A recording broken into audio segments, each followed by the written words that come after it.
교협에서 주관하게 되는 기도학교 목회자 세미나에 참석한 여러분들을 환영합니다. 이제 목사님께서 계속해서 기도 목회를 해오셨습니다. 89년 10월에 뵐 때는 성실한 목회자였습니다. 미리미리 준비하시고 꼼꼼하게 모든 것들을 준비하시게 되었던 목사님이셨습니다. 그런데 목사님을 제가 89년에 뵙고 91년 4월에 제가 안수를 받고 서울로 올라오고 군대를 간 사이에 이렇게 근 30년이 넘어진 사이에 비난 사이에 목사님의 그 목회의 중심이 기도 목회로 이렇게 바뀌어지게 되었던 그것을 보게 되면서 큰 은혜를 받기도 하게 되고요. 또 그러한 그 가운데서 기도의 역사가 있었던 것도 또 큰 은혜를 받기도 하게 되고요. 개인적으로 목회의 그러한 시간 가운데서 40일 금식기도 하셨다라고 하는 이야기, 또 그리고 기도 목회를 통하여서 지금 대전 한빛교회를 섬겨가고 계시는데요. 그 교회가 또한 이전에도 기도하는 교회였지만은 지금은 더 큰 기도의 역사를 이루게 되어서 자료를 보게 되니까 한빛교회 출석수가 어떻게 되나 보게 되었더니 2017년인가 18년에 인터뷰한 거에 보게 되니까 그때 재적교인이 8천 그리고 출석교인이 4천이라고 그랬는데 지금은 모르겠어요. 얼마나 더 되시는지 모르겠습니다. 그렇게 기도의 능력으로서 이뤄오시게 되었던 그 모습을 보면서 저도 궁금합니다. 그래서 목사님을 모시게 되었는데요. 오늘 화요일 저녁에 여러 가지 많은 행사로 인하여서 목사님들이 많이 못 오셨지만은 그러나 하나님께서 우리에게 다시금 기도의 사람으로 세워주실 줄 믿습니다. 큰 은혜 받는 귀한 시간 되시길 축복합니다. 이제 목사님 나오실 때 할렐루야로 환영해 주시기 바랍니다. 할렐루야. 네, 반갑습니다. 먼저 우선 강의는 제가 이제 기도 목회론 이 책이 있습니다. 이게 이제 원래는 제가 책을 다 가지고 오려고 했는데 이게 저희들이 우편을 보내려고 하니까 꽤 비용이 많이 들더라고요. 그래서 이 책만 우선 저희들이 우편으로 보냈고요. 이 기도 목회론은 제가 중요한 원고만 좀 추려서 간단하게 요약한 책이, 원래는 저희들이 이제 기도 목회론이나 원래는 책이 있습니다. 그래서 그걸 가지고 제가 강의를 하는데, 그래서 요약본 가지고 이제 내일 강의할 것이고요. 오늘 내일, 그리고 이제 이 50일 기도학교 책도 내일 가져오십시오. 이제 50일 기도학교 2라고 있잖아요. 2인데 기도학교 1은 이제 우리가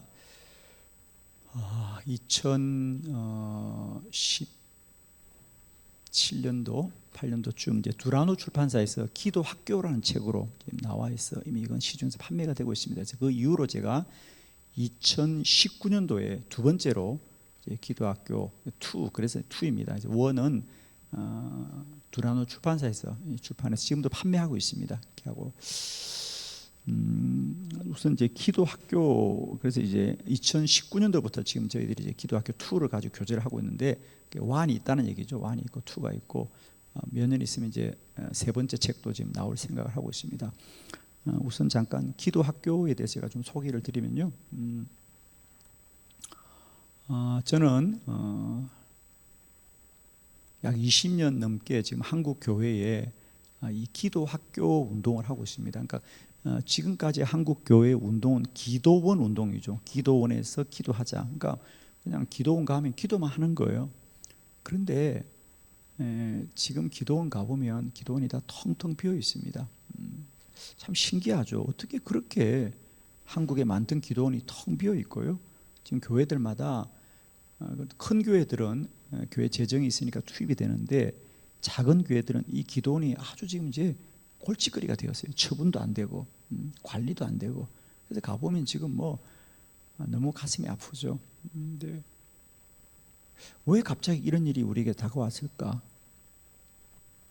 우리가 그냥 생각하면 뭐 시대가 변했고 뭐 시대가 다 그런 거지 라고 생각하고 지나가려고 해요. 근데 그렇게 하면 너무 무책임하잖아요, 여러분. 왜 이런 일이 생겼는가? 그냥 요즘 젊은 사람들이 누가 기도합니까? 그렇게 말하면 저는 그것으로 그냥 지나가 버리면 우리가 앞으로 개척할 수 있는 게 아무것도 없어요. 그냥 수용하고 살아가야 되거든요. 저는 개인적으로 기도원 운동, 기도원이 정말 한국 기도원이 대단하잖아요, 여러분. 오살리 금식 기도원이라든지 용문산 기도원이라든지 대한수도원이라든지 뭐 대단하거든요. 근데 지금 이 여름철에 가보면 그전에는 거기 뭐 용문산 기도원도요 그 여름에 2만 명씩 모였어요. 집회. 그러니까 실내 집회가 불가능해서 야외당에다 그냥 아예 천막만 쳐놓고 막 모였거든요. 근데 그런 게 지금 다 폐허가 되어 있습니다. 그러면 왜 기도원에 사람들이 이렇게 줄었을까? 물론 교회도 마찬가지입니다. 새벽기도 지금 급격하게 추락하고 있거든요. 1000명 모이는 교회도 새벽기도 2, 30명 나오는 교회가 많습니다. 기가 막히죠. 왜 이렇게 한국 교회가 갑자기 기도를 열심히 하고 한국 교회 그럼 기도였는데 지금은 그렇지 않습니다. 왜 그럴까? 저는 이것이 아마 조정기라고 보는데요. 우리 한국 교회가 뜨겁게 기도했던 그 영성들을 단순히 그냥 시대가 바뀌었으니까 이제는 누가 기도하는 사람이 있겠어? 뭐 심지어 그렇게 말하는 분들도 있어요. 그 당시에는 우리가 가난했다는 거죠. 가난했기 때문에 그죠? 뭔가 우리에게 성공이 필요했고 그래서 우리가 열심히 기도했다. 그런데 그건 좀 말이 안 되는 게 아니 그럼 기도가 뭐 밥 먹자고 기도하는 겁니까 여러분? 그건 아니잖아요. 밥 먹자고 기도하냐? 그건 아니잖아요. 그러니까 우리가 자꾸만 한국 교회가 이렇게 그 배고프고 어려울 시대에 우리가 기도했지만은 이제는 우리가 먹고 살만하고 한국 교회도 안정되어 있기 때문에 기도 안 한다고 말하는데 그건 너무 안타까운 이해죠 우리가. 그러면 기도라는 게 물질적 만족만을 채우려고 하는 것이 기도냐 말이야. 그건 아니잖아요, 그죠? 저는 좀 깊은 고민과 성찰이 꼭 필요하다 우리에게. 그래서 제가 이제 사실 이건 아이디어는 아니에요. 저도 사실은 개인적 경험인데 이런 고민을 가지고 저도 목회를 했거든요. 우리 김주영 목사님 말씀하시다시피 김 목사님과 저하고는 저도 처음 교회를 개척할 때 김 목사님도 개척했고 그때 김 목사님은 이제 둔기 면이라고 하는 곳에서 또 시골에서 목회했고 저는 읍내에서 목회했는데 그때 저도 교인 한 사람 없이 개척했습니다. 그것도 상가 건물에서 33년 전에 그렇게 한 10평 되는 홀이었죠. 10평 되는 홀에 월세 6만 원 내면서 저도 렌트해서 목회하고 그런 과정을 겪었습니다. 그러면서 제가 이제 그런 물음들을 가진 거죠. 그런 개척교회 하면서 물음을 가지면서 왜 교회가 기도하는 일을 어려워할까? 또 왜 한국 교회가 점점점 기도 안 하게 될까를 물어보니까 결국은 그런 거예요. 그동안 한국 교회는 기도하자는 주장만으로도 기도할 수 있었는데 사실은 우리가 기도를 가르친 적이 없어요. 우리 교회 안에도 보면 우리 목사님들이 새벽 기도를 나오는 성도들이 반가워요. 새벽 기도에 한 명이라도 나오면 참 반가워요. 그죠? 반가운데 기쁜데 그러면 우리가 어떤 목적을 가지고 성도들을 어떻게 기도의 사람으로 훈련시키고 교육시킬 수 있느냐라는 적극적인 대안이 전혀 없어요. 그냥 그 개인들이 어떤 어려움을 겪고 문제가 생겨서 우연히 기도 나왔다가 은혜 받으면 새벽기도 교인이 되는 거지 목사님이 의도적으로 목적을 갖고 우리 성도들을 새벽기도 사람으로 훈련시켜야 되겠다는 어떤 프로그램이 없었어요. 없었습니다. 저는 그래서 교회가 기도를 가르쳐야 되는구나. 기도 학교. 그래서 제가 말하는 기도 학교는 이제 뭐 어느 특정한 장소에서 뭐 학교를 만들자는 게 아니고 교회마다 교회 안에 교회 학교가 있듯이 주일 학교가 있듯이 교회 안에 교회 학교란 프로그램을 가지고 성도들을 교육시키는 그런 프로그램이 꼭 필요하다. 그래서 저는 이제 그것을 만들어서 지금 한국 교회에 보급하고 알리고 또 이제 외국에도 사역을 많이 하고 있습니다. 이제 50일 기도학교라는 건 이런 겁니다. 지금 한국 교회가 하고 있는 현재 그래서 지금 제가 시작한 기도학교 운동을 국내에서 같이 하고 있는 교회가 한 660개 됩니다. 그래서 교파를 초월해서 이제 그런 목사님들이 50일 기도학교를 하고 매년 8월 달이면 매년 8월 첫 주간입니다. 첫 주간 월화수 3일 동안 저희 교회에서 그런 기도학교를 한 교회 목사님들과 목회자들이 컨퍼런스를 해마다 개최하고 있습니다. 올해 이제 7년차 컨퍼런스를 했는데 그러면 한 5천 명이 전국에서 모여서 저희 교회에서 3일간 머무르면서 하루 종일 이 책을 다시 한번 제가 강의를 합니다. 이 50강이거든요. 기도의 원리와 방법 50강인데 50일 동안 해서 50일 기도학교라는 겁니다. 그래서 이 강의를 3일 동안 그렇게 하는 컨퍼런스를 지난 8월에도 저희들이 잘 마쳤습니다. 그래서 이 기도학교 책은 크게 5가지 주제입니다. 제가 쓴 책인데요. 벌써 제가 이제 이걸 두 번째 기도학교 1, 그다음 2 두 번째 쓴 책인데 내용이 전혀 다릅니다. 그러니까 저도 하면서 자꾸 이게 좀 더 심화되고 또 발전되면서 내용이 다른데 현재 기도학교 2 이 책은 전체적으로 5가지 주제로 되어 있습니다. 그래서 하나는 이제 기도의 원리입니다. 기도의 원리. 기도를 어떤 원리로 하는 거냐 라고 하는 원리에 대한 이야기인데 가장 중요한 주제 원리는 기도는 하나님의 일이다라는 거죠. 그러니까 지금까지 기도를 우리는 자꾸만 우리가 열심히 기도하고 우리가 열심히 소원을 빌면 하나님이 들어준다라는 것으로 우리가 가르쳐 왔는데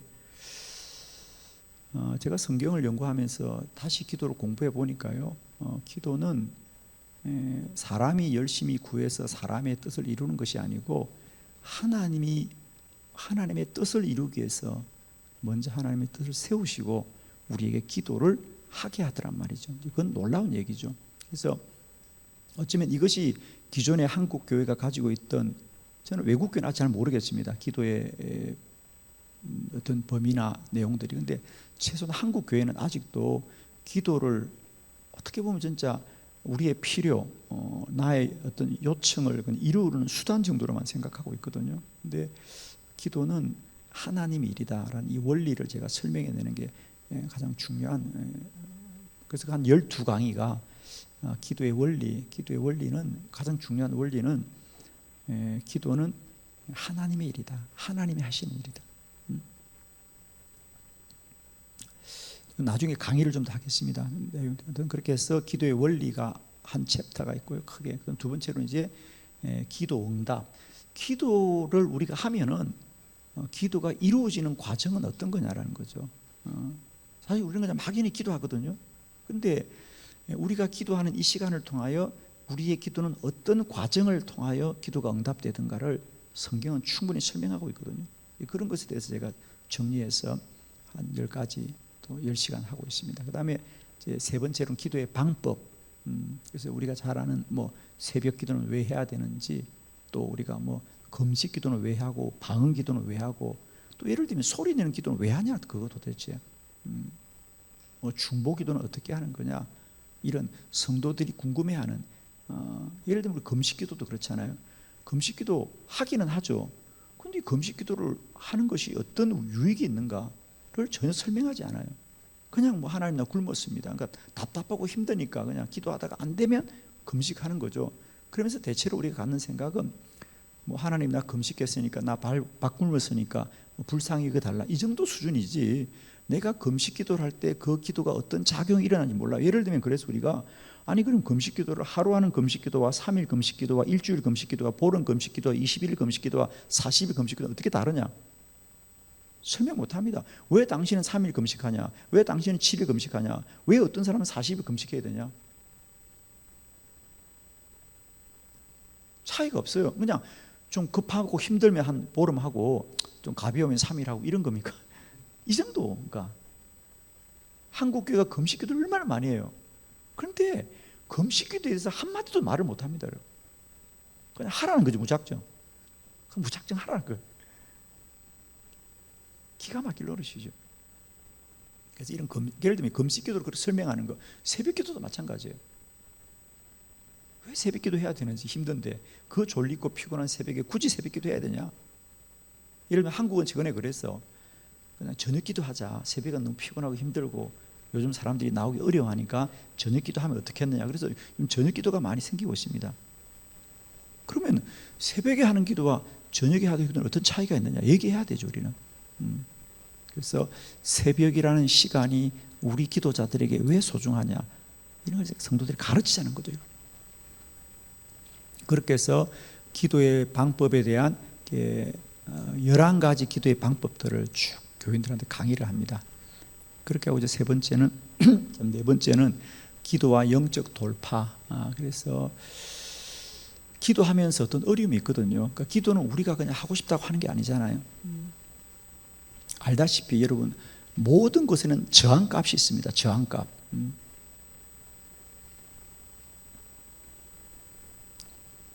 저항값이 있다는 거 아세요? 우리가 하고 싶은 마음도 있지만은 하고 싶지 않은 마음도 있어요. 우리 김주현 목사님, 내가 볼 때는 아마 이번에 이 목회자 세미나를 하면서 해야 될까 말아야 될까 아마 고민. 저도 올까 말까 고민 많이 했어요. 정말 너무 부담이 되는 거야, 이 모임이. 정말이에요, 여러분. 그런 거 있잖아요. 저는 젊었을 때 산을 좋아해서 등산을, 이제 뭐 제가 목회하던 거창에서 지리산이 가까워서 저는 1년에 지리산 종주를 한 2번은 해마다 했어요. 한 3일을 걸어야 되거든요. 종주하면요 3일을 걷는 게 참 좋아요. 근데 좋은데도 불구하고 저항값이 있어요. 그날 가겠다고 준비를 다 해놨는데 아이고 비가 와서 못 갔으면 좋겠다, 이러면 교차하는 거죠. 그게 저항값이잖아요. 그죠? 우리가 좋은 물건을 사고 싶어요. 사고 싶다는 것과 너무 비싸다는 저항값이 있어요. 그죠? 사고 싶다. 그럼 사는 게 아니잖아요. 사고 싶은데 비싼 것 같아. 이게 저항이 있거든요. 그러니까 모든 것은 저항값이 있잖아요. 끌어당기는 힘이 있습니다. 나가고자 하는 마음도 있지만은 그걸 끌어당기는 힘도 있는데, 기도도 마찬가지예요.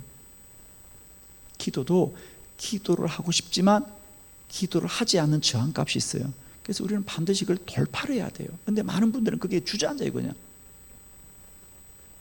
새벽기도 나가겠다고 마음먹었는데 아침에 비가 와요. 비가 오니까 하나님 뜻이 아닌가 보다, 다음 주부터 나가야. 그죠? 이게 저항값, 그걸 돌파를 해야 되거든요. 근데 우리는 자꾸 기도를 내가 마음만 먹으면 할 수 있다고 생각하는데 그렇지가 않아요. 모든 우리 이치에는 저항하는 힘이 있거든요. 그걸 돌파를 해야 된다는 거죠.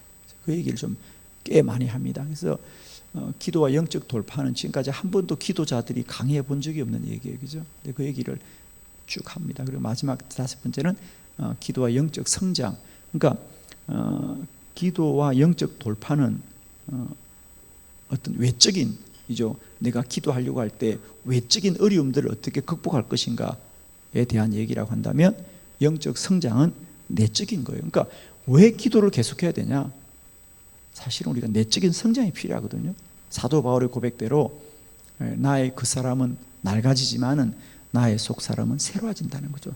성도는 끊임없이 영적 성장을 통하여 하나님의 뜻에 이르기까지 가야 되거든요. 그래서 이제 이게 이 기도학교 책의 내용입니다. 그래서 저희 교회와 함께 해온 교회들은 해마다 50일 동안 2월 보통 중순, 내년에는 2월 17일부터입니다. 2월 17일부터 4월 말까지 50일 동안 매일 새벽에 이 책을 가지고 강의를 하는 겁니다. 그럼 이 책을 모든 성도들에게 다 나누어 주고 목사님들이 강의를 하고, 이제 그 강의에 대한 안내는 매년 11월 달에 저희 목회자 세미나 때 목사님들이 참석해서 이제 이 강의에 대한 안내를 받고 진행을 하게 됩니다. 목사님들 오늘 이 책 받으시면요, 이제 시간이 좀 나시면 유튜브에 이 책을 검색하면, 혹은 이 주제를 검색하면 강의가 다 떠 있습니다. 동영상이 저희 교회에서 했던 영상 그대로.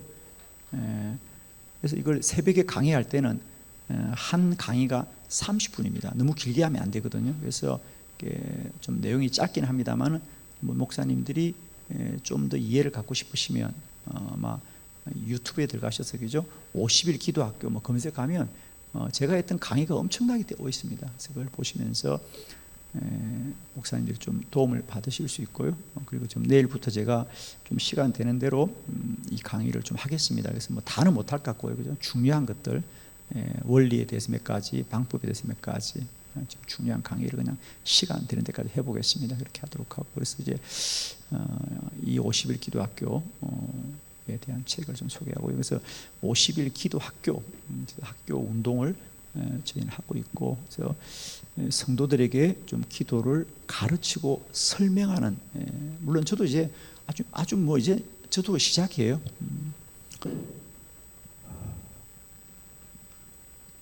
제가 이 기도학계에 대해서 저에게 인사이트를 준 게 있는데요. 오래전에 제가 어느 책을 보다가 우리 한국의 한의학에 대한 글을 읽다가 서울대 교수인 김봉한 교수에 대한 얘기를 잠깐 읽었어요. 김봉한 박사에 대한 얘기를. 60년대 이제 서울대학교에서 강의하셨던 교수님인데, 이분이 고민했던 건 이제 그런 분야였어요. 이분은 이제 한의사는 아니고, 그죠?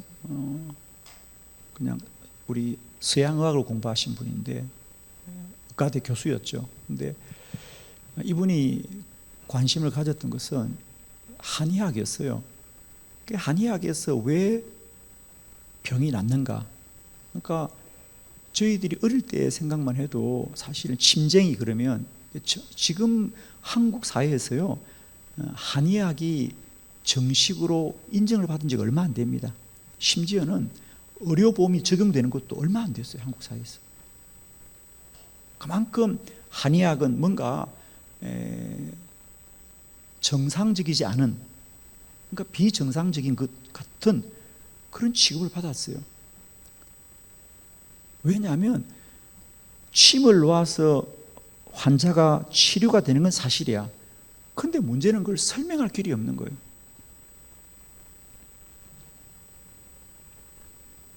그래서 이 김보한 박사가 그 당시 60년대에 그런 고민을 했어요. 야, 사람에게 한의사들이 침을 놓는데 사람이 치료된다는 거야. 근데 설명은 안 돼요. 그래서 사실은 무속주로 봤죠. 침쟁이라고 그죠? 침쟁이들. 저거 뭔가 무속적이고 미신적이다 라고 봤어요, 사실은. 그런데 이분은 거기에 연구를 해야 되겠다 생각했어요. 그래서 김보한 박사가, 서양학에서는 그렇잖아요. 사람의 인체는 신경으로 연결되어 있고 세포로 연결되어 있고 혈관으로 연결되어 있고, 뭐 최근에 이제 호르몬도 많이 밝혀졌습니다만 이런 수준이거든요. 그러니까 인간의 전체 몸은 혈관이 다 연결되어 있잖아요, 그죠? 신경도 연관되어 있고 세포도 다 연결되어 있고. 이게 서양학에서 공부하는 건데 한의사들은 그게 아니라는 거예요. 인간의 몸에는 다른 체계가 있다는 거 아닙니까? 그게 소위 경혈, 경락 뭐 이런 거 아니겠습니까? 그래서 김보한 박사가 인간의 몸에는 서양의학에서 발견하지 못한 새로운 체계가 있을 거야 라는 가설을 가고 인간의 몸을 연구하기 시작했습니다. 그게 소위 봉안학설입니다. 그래서 그 당시 초보적이긴 합니다만 물론 그 이후에 엄청나게 이 학설은 발달합니다. 서울대를 중심으로. 그래서 인간의 몸에 침을 놓을 때 이 침이라는 자극이 혈이라든지 경락에 어떤 영향을 미쳐서 어떤 혈을 풀어주고 순환 체계를 회복시켜 주어서 몸이 치료에 도움이 된다.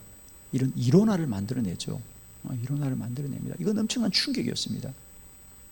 지금도 이 봉안학설을 뒷받침하기 위해서 서울대 교수들은 지금도 그 그룹들이 계속해서 뒷받침 백업하고 있습니다. 발달하고 있죠. 제가 이 이야기를 한 30년 전에 어느 책에서 읽었던 거죠. 봉안학설에 대해서. 그러면 저는 뭐 그게 중요한 게 아니고요. 제가 그때 무릎을 쳤습니다. 야, 기도에 관하여서도 이런 노력이 좀 필요하다. 기도에 대해서도. 우리가 기도하면 응답이 되고 기도하면 병자가 낫고 기도하면 기적이 일어나는데 이게 왜 일어나냐를 설명 못하니까 사실 우리 교회 안에서도 기도를 무속적으로 하는 사람이 많아요. 목사님들도 솔직히 말하면. 그거 좀 무속적이지 않냐? 그거 좀 뭔가 이상한 거 아니냐? 기본적으로 성도들이 기도에 관하여 갖는 생각이 그런 겁니다, 여러분. 그런데 그런 것을 경험한 사람들은 그걸 도저히 뭐 설명할 수가 없으니까 그래서 저는 이제 누군가가 좀 기도에 대해서, 그러니까 기도를 자꾸 신앙화하는 것을 좀 뛰어넘어서 좀 이론화하는 걸 해야 되는, 그러니까 기도하면 응답된다, 믿으라라는 신앙화를 뛰어넘어서 좀 이론화하는 노력이 필요하다. 저는 그게 제 인사이트였어요. 사실 기도학교에 대한. 그래서 내가 미천하지만은 기도를 좀 설명하는 노력을 해야 되겠다. 글을 써야 되겠다. 그래서 사실은 이제 이런 기도학교 책이 갑자기 나온 건 아닙니다. 제가 거창의 그 시골에서 목회하면서 7가지, 21가지 이런 책들을 쓰기 시작하다가 본격적으로 2012년, 2013년이 되면서 제가 좀 더 정리된 책들을 쓰면서 40일 기도학교, 50일 기도학교, 1, 2 이런 책들을 이제 쓰게 되죠. 그러면서 지금 이제는 신학교 교수들도 좀 검증을 해주고 있습니다. 저도 검증을 많이 받고 있습니다. 이것이 신학적으로 옳은지. 그래서 교수들이 좀 이제 백업도 해주고 그러면서 외국의 번역 작업도 좀 하고 있고요. 좀 그렇게 하고 있습니다. 그래서 제가 예를 들면 이건 어떤, 그럼 교회가 이걸 적용하게 될 때에 어떤 교회에 어떤 유익함이 있냐면, 이제 그래서 제가 어떻든 거기서 거창에서 개척교회를 25년을 했습니다. 제가 25년 하다가 지금 있는 대전 한빛교회도 제가 이 기도 사역을 하다가 그 교회 집회를 갔어요. 그 교회 집회를 갔다가 2014년 10월 달에 한번 집회 가고, 또 성도들이 은혜가 된다고 한 달 뒤에 또 집회를 갑니다. 11월 달에. 그리고 또 12월 달에 또 집회를 가요. 목사님이. 하여튼 특이한 경우죠. 한 달에 한 번씩 저를 불러 집회를 한 거죠. 그리고 1월 달에는 담임 목사로 갔어요. 정말이에요. 그렇게 된 거예요. 제가 10월 달에 집회 가고 11월 달에 집회 가고 12월 달에 부흥회 갔는데 1월 달엔 담임 목사를 오래 가지고 1월 달엔 담임 목사로 가서 제가 목회한 거예요. 지금까지 한 10년 차 대전 한빛교회에서 목회하고 있습니다. 그 전에도 큰 교회죠. 그 교회는 대전은 제일 큰 교회인데, 저는 시골에 그 작은 교회 개척하면서 저는 그런 큰 교회를 다녀본 적도 없어요. 거기서 부목사 해본 적도 없고, 그런 교회에 출석해 본 적도 없는 목사입니다. 제가 거창에서 개척해서 했던 목회와는 비교도 할 수 없는 교회죠. 처음에는 내가 그런 교회를 사실은 좀 정상적으로 목회를 할 수 있을까 충분히 고민되더라고요. 그런데 가장 큰 사건은 이제 그게 제가 부임하자마자 첫 새벽 기도를 나가 보니까, 아니 그 큰 교회가 새벽 기도를 100명도 안 나오는 거예요. 새벽 기도가.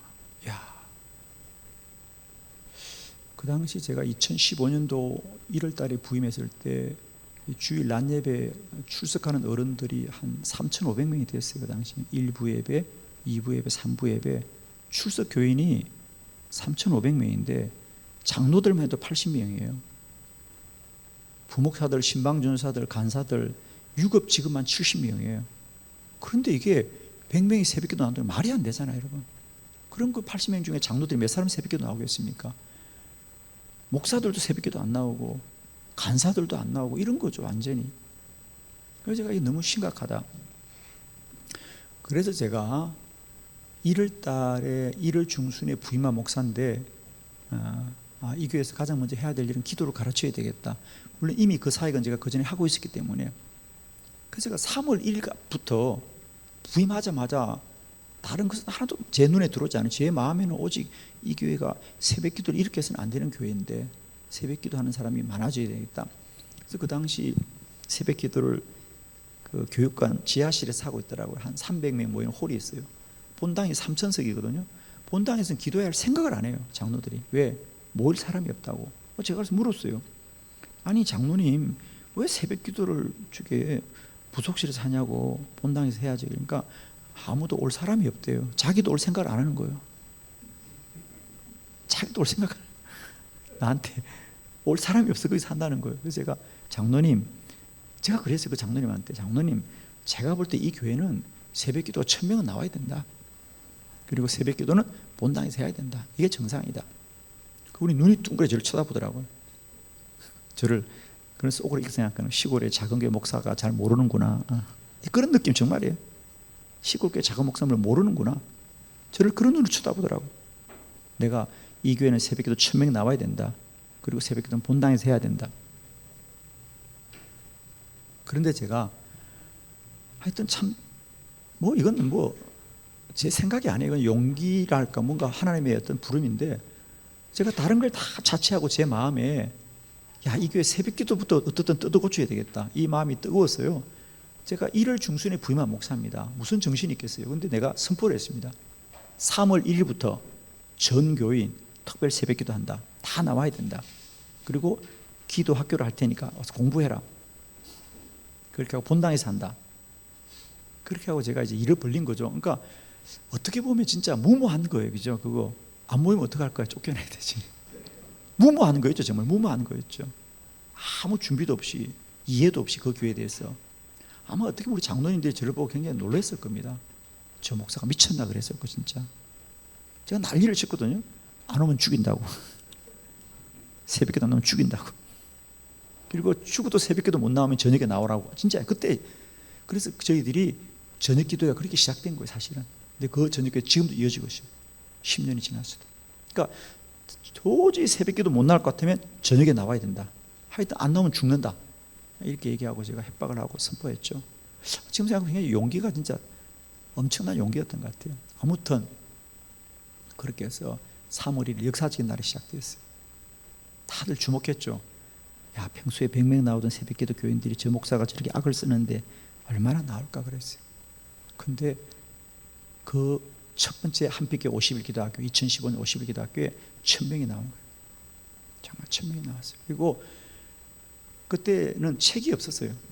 제가 갑자기 시작했기 때문에 책이 없어서 제가 이렇게 꼭 이런 거 이 한 장을 해서 뭐 첫날 기도는 무엇인가 페이퍼를 만들어 가지고 매일 인쇄해 가지고 새벽기도 나눠주는 거예요. 사실은 이 기도학교는 자료가 참 중요합니다.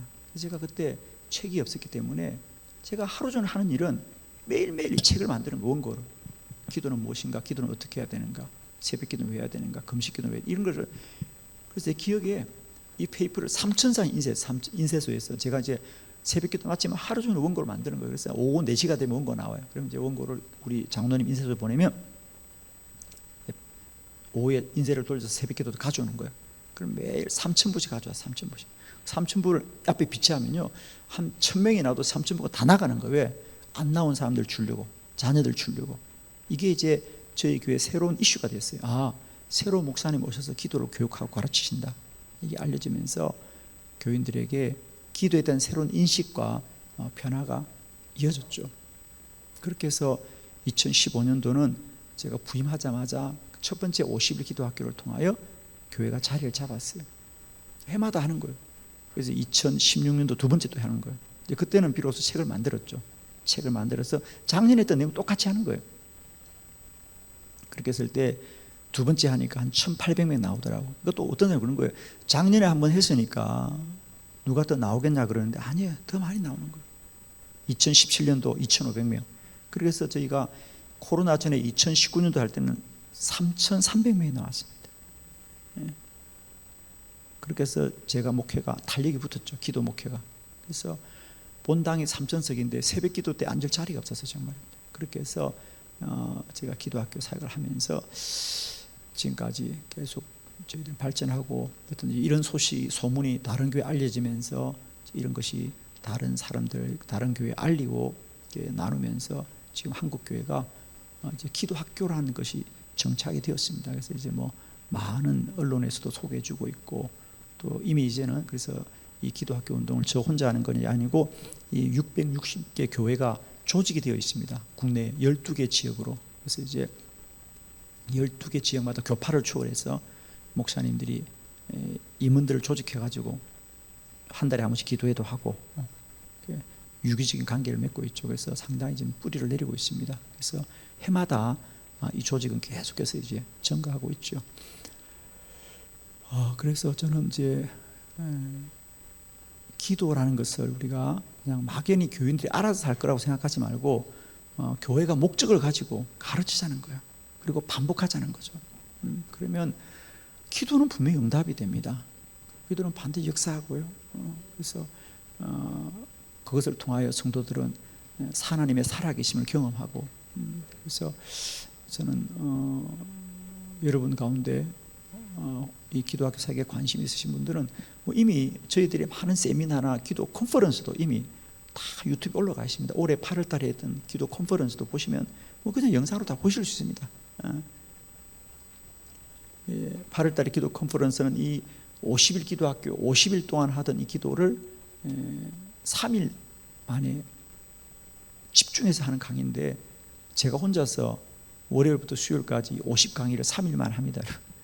새벽 5시에 교회 나오면 밤 10시까지 교인들이 미동 땅고 앉아 있습니다. 하루 종일 앉아 있습니다. 그렇게 집중해서 하고 있는데, 제가 드리고 싶은 이야기는 기도는 가르치면 누구나 반드시 한다는 겁니다. 사실 그렇잖아요. 기도가 유익한 거니까. 성도들이 몰라서 못하는 거지. 그래서 그 정도로 제가 기도학교에 대한 좀 잠깐 소개를 드리고요. 오늘은 첫 시간에 기도에 대한 이해만 잠깐 하고 오늘은 첫 시간 좀 마무리할게요. 자, 여러분 기도 목회론 책 받으셨는데요. 자,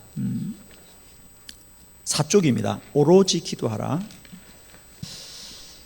자, 4쪽부터 제가 오늘 첫 시간 저녁에는 그냥 우리가 생각하는 기도에 대한 이해들을 좀 우리가 함께 좀 나누는 그런 시간을 좀 갖도록 하겠습니다. 먼저 우리 사도행전 6장 4절이 있습니다. 우리 짧은 본문인데요. 우리 한번 다 같이 큰 소리로 함께 한번 합독합시다. 시작.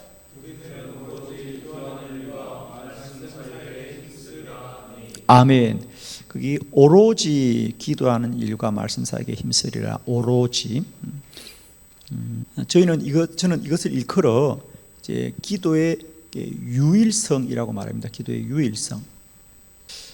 보통 사람들이 기도를 필요한 거라고 생각해요. 필요한 거. 기도는 내게 필요한 거야.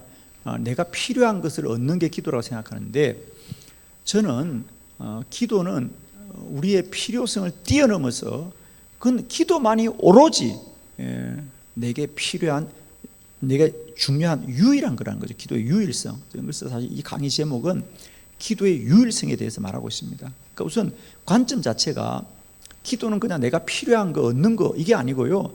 기도만이 유일한 길이라는 거죠. 기도만이. 예를 들면 우리 이 예루살렘 교회가 아시다시피 목사님 아시잖아요. 내용이죠. 예루살렘 교회가 히브리파와 헬라파 성도들의 갈등이 생긴 거 아닙니까? 갈등이 생겼는데 사도들은 그 갈등의 해결책을 사람이 사람을 만나서 사람의 관계를 풀지 않아요. 그죠? 어떻게 합니까? 우리는 오로지 기도하겠다는 겁니다. 오로지 기도하자. 놀랍게도 거기 사도행전 6장 7절 하나님의 말씀이 점점 왕성하여 예루살렘에 있는 제자의 수가 더 심히 많아지고 허다한 제자의 무리도 이도에 복종하니라. 즉 교회가 더 오늘 말하면 부흥했다는 거죠. 교회가 갈등이 생기고 교회가 문제가 생겼는데 그 문제 때문에 기도하자 교회는 더 부흥하더라는 거죠. 제가 드리고 싶은 얘기, 사도들은 교회 부흥을 위해서 기도하지 않았어요. 교회 부흥을 위해서 기도하지 않았습니다. 우리가 기도를 놓치고 있었구나. 우리가 기도하지 않고 이 딴 일에 신경 썼구나. 그래서 우리가 다 내려놓고 이 모든 일은 다 집사들에게 시키고 우리 사도는 오로지 기도하자라고 기도하자 생각지도 않은 일이 벌어졌다는 거죠. 교회가 부흥하더라는 거죠. 생각지도 않은 일. 이 말은 사도행전에만 나오는 말이 아닙니다, 여러분. 오늘날도 이런 역사가 일어납니다. 저도 마찬가지예요, 사실은. 기도의 힘이라고 하는 아주 조그마한 책이 있습니다. 그 목사님의 간증집인데 그 목사님의 얘기가 꼭 이 얘기입니다. 그 목사님이 서울에 교회에 부임을 했는데 오늘 이 예루살렘 교회처럼 교회가 이게 두 파로 나눠진 거예요. 그러니까 새로운 목사님이 부임해서 뭘 하자 그러면 할 수가 없어요. 왜? 이쪽이 좋아하는 걸 하자 그러면 이쪽이 반대하고 이쪽이 좋아하는 걸 하자 이쪽이 반대하니까 아무도 못하는 거예요. 그래서 이 목사님이 할 수가 있는 게 아무도 없어요. 그래서 그분의 책에 보면 그분이 어느 날 수요예배 때 이렇게 설교해요. 너무 힘드니까 이분이, 여러분 지금 제 마음이 어떤지 아세요?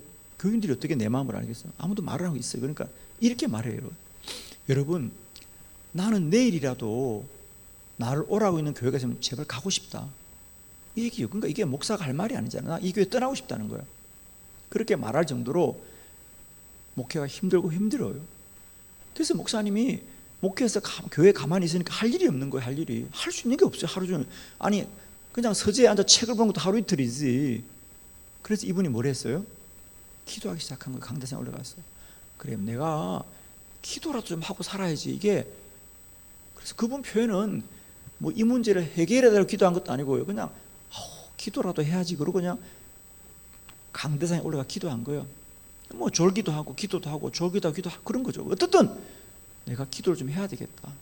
그래서 기도한 거예요. 그렇게 몇 년이 지나니까 정말 이런 사도행 6장처럼 붕 일어난 거예요. 여러분 교회가 정말이에요.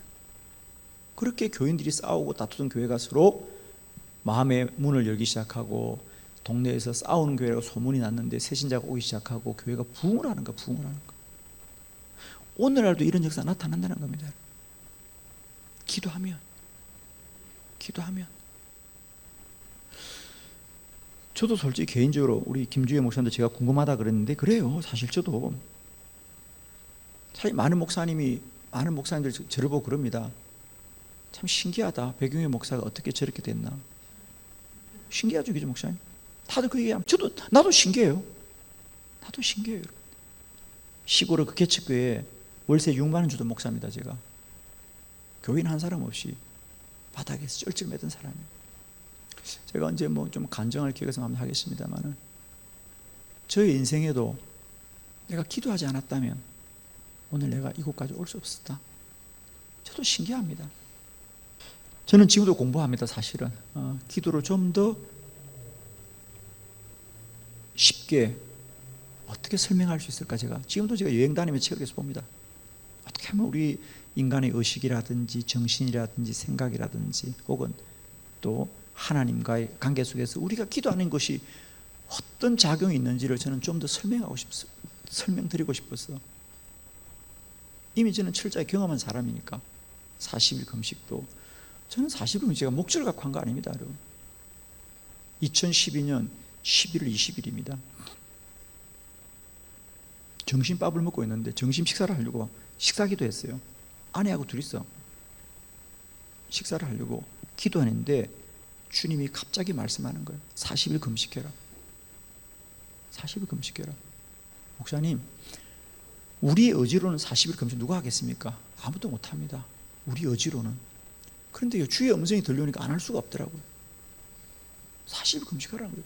아무 이유도 없어요. 뭐 어느 목사님처럼 뭐 목회가 힘들어가지고 죽기 살기로 기도하든지 내가 몸에 병이 있어서 내가 몸을 낫게 해달라고 죽기 이런 거 아니었어요. 그냥 저는 목회가 원만하게 됐어요. 사실은 그 힘든 개척교회지만 그래도 걔가 개척됐어요. 원만하게.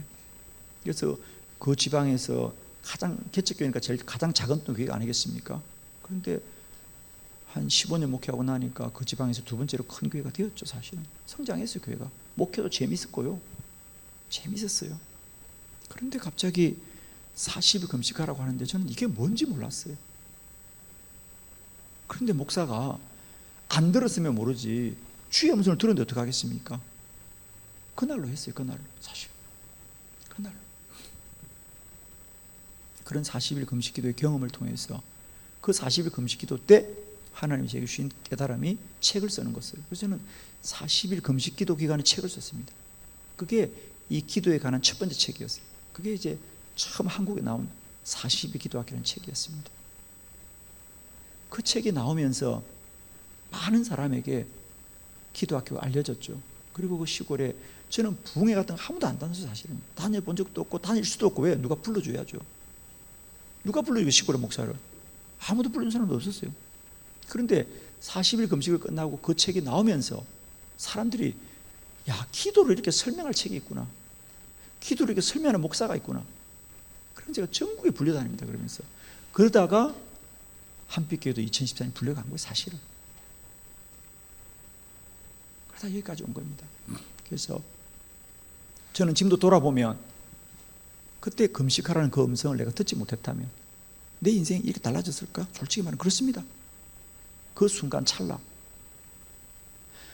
인생은 참 찰나 같아요. 순간 같아요. 그 순간순간. 제가 한빛교회 부임했던 것도 결정적인 것은 다른 게 아니에요. 뭐 와서 내가 집회를 잘했기 때문이 아니고요. 한빛교회 부임에 와서도 10월 달에는 그냥 중보기도부 세미나 했어요. 제가 뭐 기도 가르친다니까 저를 소문을 듣고 부른 거예요. 중보기도 세미나 하루 하라고 한 150명 모아놓고 오전 오후 세미나 하라고 그러더라고요. 그래서 세미나 했어요. 아무 생각 없이. 그때 그 세미나에 참석했던 담임 목사님이 이거 부흥회 한번 하면 좋겠다. 자, 제안하더라고요. 11월 달에 정식으로 부흥회 하자고. 그래서 11월 달에 왔어요. 교인들이 반응이 좋았죠. 그러니까 목사님이 이거 한 번만 들어서 안 되겠다. 한 번 더 듣자 그래서 12월 달에 또 한 번 불러서 온 거예요. 사실 저는 뭐 제 부흥회는 그냥 이게 부흥회 아니잖아요. 그냥 가르치는 강의니까 50강의를 할 수 있는 사람이니까 시간 강의할 수 있으니까 불렀던 거죠. 그래서 12월 달에 또 왔어요. 왔는데 주일 저녁부터 집회를 시작하는데 주일 저녁에 앉아서 찬송을 하고 있는데 하나님이 또 제게 말씀하시는 거예요. 이번 부흥회는 정말 정확하게 지금 말씀하시죠. 이번 부흥회는 성도들에게 은혜를 끼치려고 하지 마너. 너 자꾸 쉽게 말하면 막 설교를 잘하고 뭐 말씀을 잘 전해가지고 성도들의 마음에 은혜를 주려고 하지 마. 이번 집회는 영적인 전쟁이다 이러는 거예요. 저는 깜짝 놀랐어요. 진짜. 아니 왜 남의 집회 부흥회 하는데 왜 영적 전쟁이야? 그러면서 저보고 4일 동안 수요일까지 금식하라는 거예요. 들었으니까 어떻게 순종해야죠. 40일 동안 했는데 4일이야 뭐 쉽죠. 금식했어요. 진짜 부흥회 하는데 금식했어요. 그러니까 그 행정 목사가 식사 때문에 담임 목사하고 조율하는데 강사님이 금식한다는 소식을 들었겠죠. 그러니까 담임 목사님도 강사 목사님 금식하면 나도 금식해야지. 담임 목사님 금식한 겁니다. 그러니까 교인들의 소문이 났죠. 얼마나 집회가 잘 됐겠어요. 담임 목사님도 금식한다 그러고 강사도 금식한다니까 교인들 안 했겠어요. 했겠죠. 분명히 몇 사람은 했을 겁니다. 그리고 수요일날 집회를 마칠 때쯤 담임 목사님이 잠깐만 만나자는 거예요. 왜냐하면 식사를 안 하니까 만날 시간이 없잖아요. 그죠? 한 번도 대화를 못해서 같이 식사를 못했으니까 만난 적이 없는데 수요일날 마칠 때쯤 잠깐 만나자는 거예요. 만났죠. 저보고 그러는 거예요. 목사님, 사실은 내가 내년 4월에 은퇴해야 되는데 지난 1년 동안 후보자 3사람을 뽑아가지고 설교 듣고 청비형들이 모여서 뜻을 모았는데 모이지가 않다니 자꾸 나눠지고 싸움이 생기고 한 사람도 선택을 못한다는 거죠 지금. 그런데 이번에 병목사님 집회하는 과정 속에 나도 그랬고 우리 장로님 몇 분도 그랬고 후임을 차라리 병목사하면 어떻겠느냐. 그 목사님도 금식 중에 그런 음성을 들었다는 거예요. 그래서 나보고 담임 목사로 오라는 거예요. 저한테 깜짝 놀랐어요 진짜. 그게 무슨 말인가. 자기가 금식 중에 응답을 받았다는 거예요. 그래서 1월달에 온 거예요. 그러니까 그것도 마찬가지로 제가 만일 그때 12월달에 부흥회할 때 첫 시간에 금식하라는 주의 음성을 못 들었다면 또 순종하지 않았다면 나의 인생이 어떻게 되었을까 생각해 봅니다.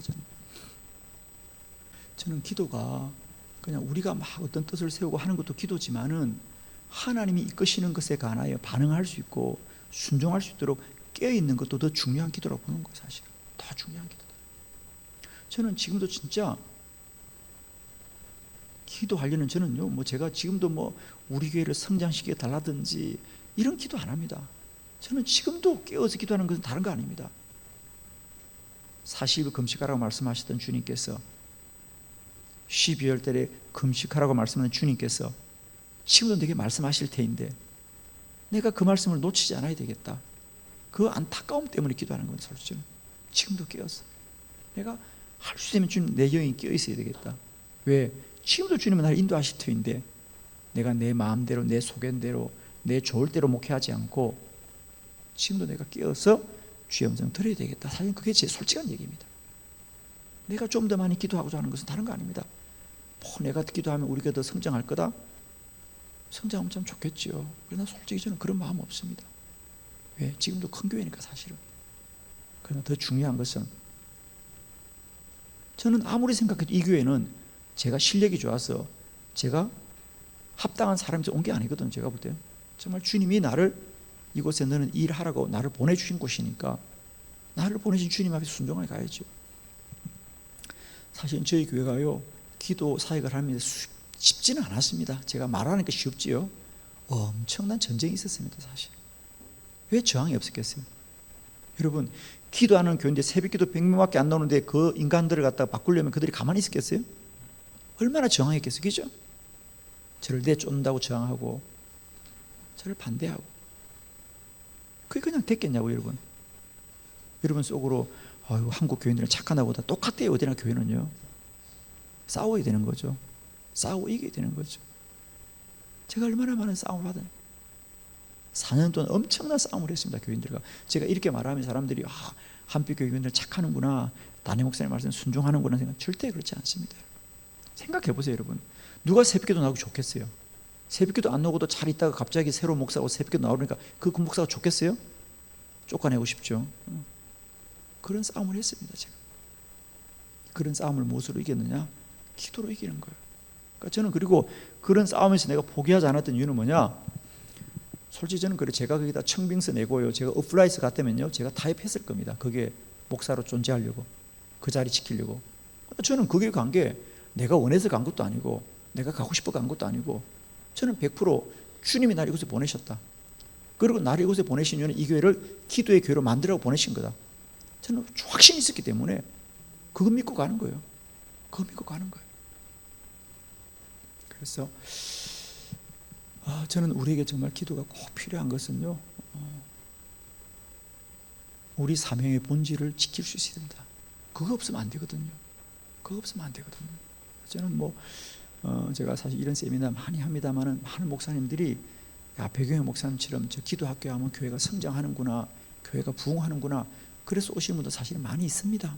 왜 없겠습니까? 그러나 저는 늘 그분들에게 솔직하게 이야기합니다. 여러분이 이거 50일 기도학교 한다고 교회가 성장하는 건 아니다. 물론 하죠. 그러나 그게 목적이 되어서는 안 된다. 저희 이 기도학교 가운데 참여하는 교회는 대부분 어려운 교회들입니다. 큰 교회는 참여 안 합니다. 왜? 큰 교회는 이미 기도하지 않아도 다 잘 되기 때문에. 정말 그렇죠, 그죠? 큰 교회는 기도하려고 그러지 않아요. 왜? 기도 안 해도 잘 되니까, 교회가. 개척교회, 비전교회, 지하, 몸부림치는 목사들이 저희 모임에 많이 와 계십니다. 또 저는 그래서 더 의미 있다고 봅니다. 그분들을 세워주고 그분들을 그 목회 현장에서 견디게 해줘야지, 그죠? 저희 사역은 어떻게 보면 그냥 비전교회 세우는 사역이에요. 사실 저희 교회 함께하는 거의 한 80% 교회가 그런 미자립교회, 비전교회, 어려운 교회들입니다. 저는 그게 가치 있다고 보는 거예요. 저는 그분들에게 당신들이 기도학교 온다고 교회가 달라지지 않을 것이다. 그러나 최소한 당신은 달라질 거다. 당신은 달라질 거다. 나는 못나서 왜 이런 개척교회 하는가? 나는 왜 재수가 없어 이런 교회 목회하는가? 나는 왜 재수가 없어 이런 교인들 만나서 고생하는가? 어떤 목사가 그러더라고요. 나한테 전화해가지고 자기는 너무 억울하대요. 왜? 그러니까 부목사 하다가 이제 부목사 15년 하다가 개척교회 하니까 처음에는 그 개척교회 얼마나 어설프게 해서 그래도 참았죠. 왜? 나도 머지않아서 부흥할 거야. 내가 저 큰 교회 부목사 할 때 설교하면 사람들 은혜 받고 했는데 내가 개척만 하면 교인들이 구름대쯤 올 거라 생각했는데 이게 웬일이에요? 맨날 알코올 중독자, 신령 불량자만 오는 거예요. 나한테 전화가 왔더라고요. 목사님, 왜 우리 교회는 맨날 이 알코올 중독자, 신양 불량자 뭡니까? 좀 11조도 빵빵하고 이런 좀 개척교회 소면세 왜 안 오는지. 야, 너희 교회 나라도 안 갈 것 같다. 너희 지하실에 나라도 안 갈 것 같아. 너희 교회 올 사람이 누구냐? 당신이 도와줄 사람이 오지. 당신이 누군가의 또 교인들을 자꾸 11조 많이 하는 교인 보내달라고 그러고 무슨 사명자 보내달라고 그러는데 생각을 해봐라. 당신 개척교회 누가 올 것 같으냐? 그런 사람인 거 당연하지 않냐? 그 사람들을 내 성도라고 붙들고 목회해야지. 당신이 왜 그런 생각? 제가 야단을 쳤죠, 사실은. 나라도 당신 교회 안 간다. 근데 우리는 목사는 그렇게 생각하는 거예요. 자꾸 목회가 막 나를 누가 도와주고. 저는 그렇게 생각합니다. 그런 개척의 현장을 지킬 수 있는 목사들이 필요하다, 우리에게. 아프리카 선교도 가는데 그렇잖아요. 아프리카 선교 가는 게 부흥하러 가는 건 아니잖아요. 우리가 한 명도 복음 전하러 가는 건데 그런 왜 선교사의 심정이 우리에게는 없는가? 하여튼 그래서 저는 이 기도 사역을 자꾸 우리가 기도를 그냥 기도하면 부자 된다, 기도하면 성공한다, 기도하면 기적이 일어난다라는 것도 중요하지만 그것은 기도에 관한 아주 일부분의 이해. 저는 틀리다고 생각하지는 않습니다. 기도에서 뭐 기적이 일어나는 건 당연하죠. 틀린 건 아니다. 그러나 기도의 가치가 거기에 머물리는 건 아니지 않습니까? 정말 그렇지 않습니까? 우리가 그런 말이 있듯이 기도는 하나님의 손에 있는 몇 푼의 동전을 얻는 것이 아니고 하나님의 손을 잡는 거라 그러잖아요. 그죠? 하나님 손 잡고 가는 거죠. 그래서 저는 무엇보다도 이 기도학교 사역을 통하여 좀 기도의 가치가 좀 바르게 회복됐으면 좋겠다. 그래서 기도의 유일성, 기도가 필요한 것이 아니고 유일한 거라는 거예요. 자꾸 기도를 필요하다. 기도는 교회 부흥에 필요하다. 이게 아니고요. 기도가 유일한 거라는 거예요. 기도만이 우리가 해야 될 가장 가치 있는 일이다. 저는 그래서 기도의 유일성이라는 얘기를 많이 합니다. 기도는 유일한 거다. 자, 그러면 어떤 의미에서 기도가 유일한 건가? 자, 뭐 시간 될 때까지만 정리하고요. 제가 너무 그냥 힘들게 하진 않겠습니다. 첫 번째, 거기 보면 기도는 모국어입니다. 기도는 모국어다, 모국어. 자, 아마 여러분이 낯선 개념일 거예요, 그죠? 기도는 모국어다는 게. 자, 먼저 출애굽기 33장 11절 우리 한번 다 같이 크게 합독합시다. 시작.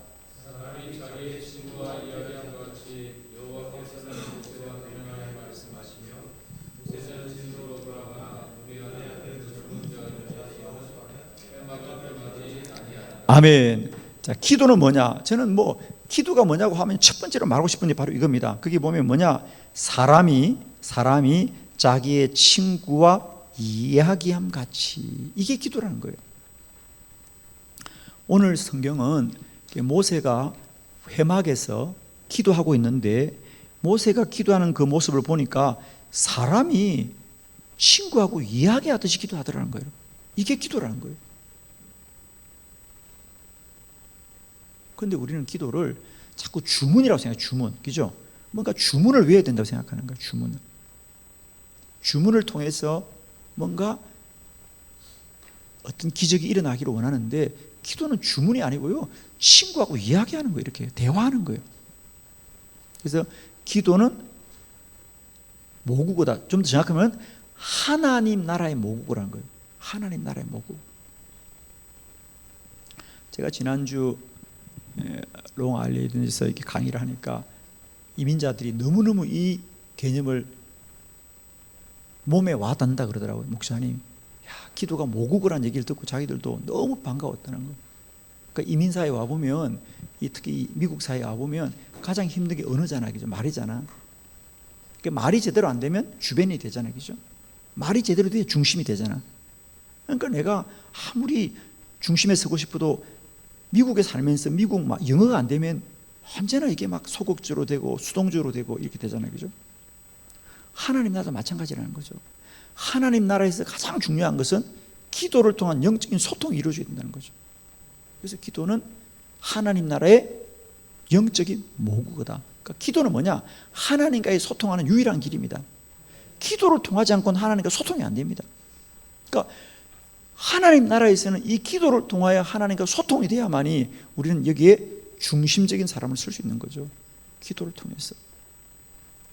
그래서 어느 날 하나님 제게 주인 깨우치면, 기도는 하나님 나라의 모국어구나. 그러니까 우리가 하나님 나라에서 하나님과 소통하는 길은 기도밖에 없는 거예요. 가끔 저는 그런 생각합니다. 새들끼리 막 이렇게 소통하거든, 소리 내서.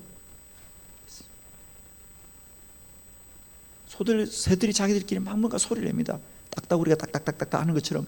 그게 다 자기들 소통하는 방법이거든요. 근데 우리가 주여 주여 주여 주여 하는 걸 이상하게 생각해요.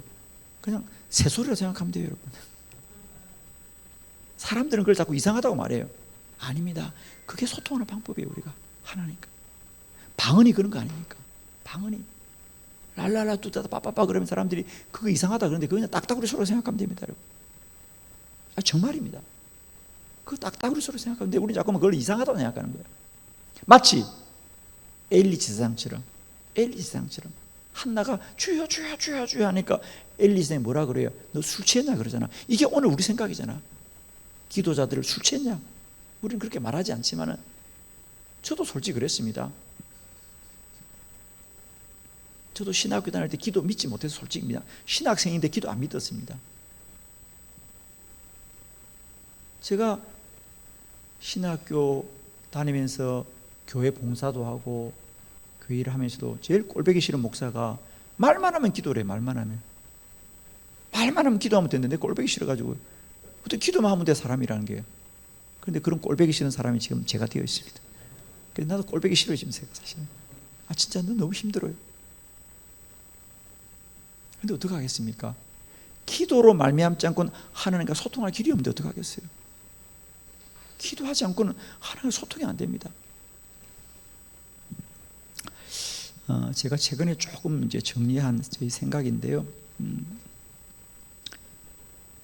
사람은 이런 어떤 그 객관적 정신이 있습니다. 우리가 보고 듣고 판단하는 거죠.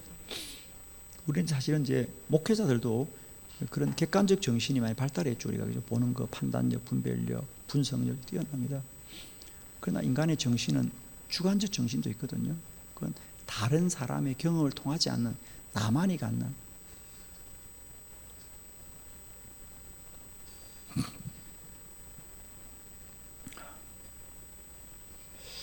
물론 이제 철학자들은 뭐 의식과 무의식 이런 얘기도 많이 하는데 하여튼 저는 이제 그런 그 영역들에 대해서 우리가 이런 주관적 정신에 대한 자신의 경험들 이런 작용들 그러니까 하나님과 뭔가 소통할 수 있는 어떤 관계 하나님과 소통이 이루어지는 어떤 통로 이런 것들에 대한 관심들을 좀 가져야 되겠다. 그렇죠? 그래서 기도는 그냥 일방적으로 내가 원하는 것만 막 주장하는 것이 아니고요. 정말 모세는 그랬다는 거예요. 친구가 이야기하듯 주고받았다는 거야, 기도가. 그런데 우리 기도는 일방적이에요, 그냥. 대화가 아니에요. 좀 더 진도를 나가면 우리는 듣는 기가 없어요, 기도는. 말하는 것만 있지. 듣는 기가 없다는 거예요. 근데 사실은 제가 관상기도를 공부해 보니까요. 원래 관상기도가 한국의 보편적인 기도는 아닙니다만은 관상기도나 이런 것들은 듣는 것에 노력하거든요. 하나님의 뜻 분별하고 하나님의 음성에 귀 기울이는 것들에 우리가 많이 주목하거든요. 그래서 우리의 기도에 우리가 말하는 것도 중요하지만은 하나님의 음성을 듣는 일이 참 중요하다 우리에게. 그래서 저도 개인적으로 기도를 한 가지만 말하라면 기도는 하나님 나라에서 모국어 하나님과 소통하는 유일한 방법이다. 그것 외에는 우리가 하나님과 소통할 길이 없다. 물론 우리가 하나님을 만나는 두 가지 방법 어떤 분들은 말씀을 통해서 하나님을 만난다 그런 분들도 있고 또 요한의 신뢰는 또 경험을 통해서 하나님을 만난다 그럴 수 있습니다. 저는 그걸 굳이 율법적으로 나누지를 말아야 되겠다. 우리가 말씀을 통해서 하나님 뜻을 깨달을 수도 있고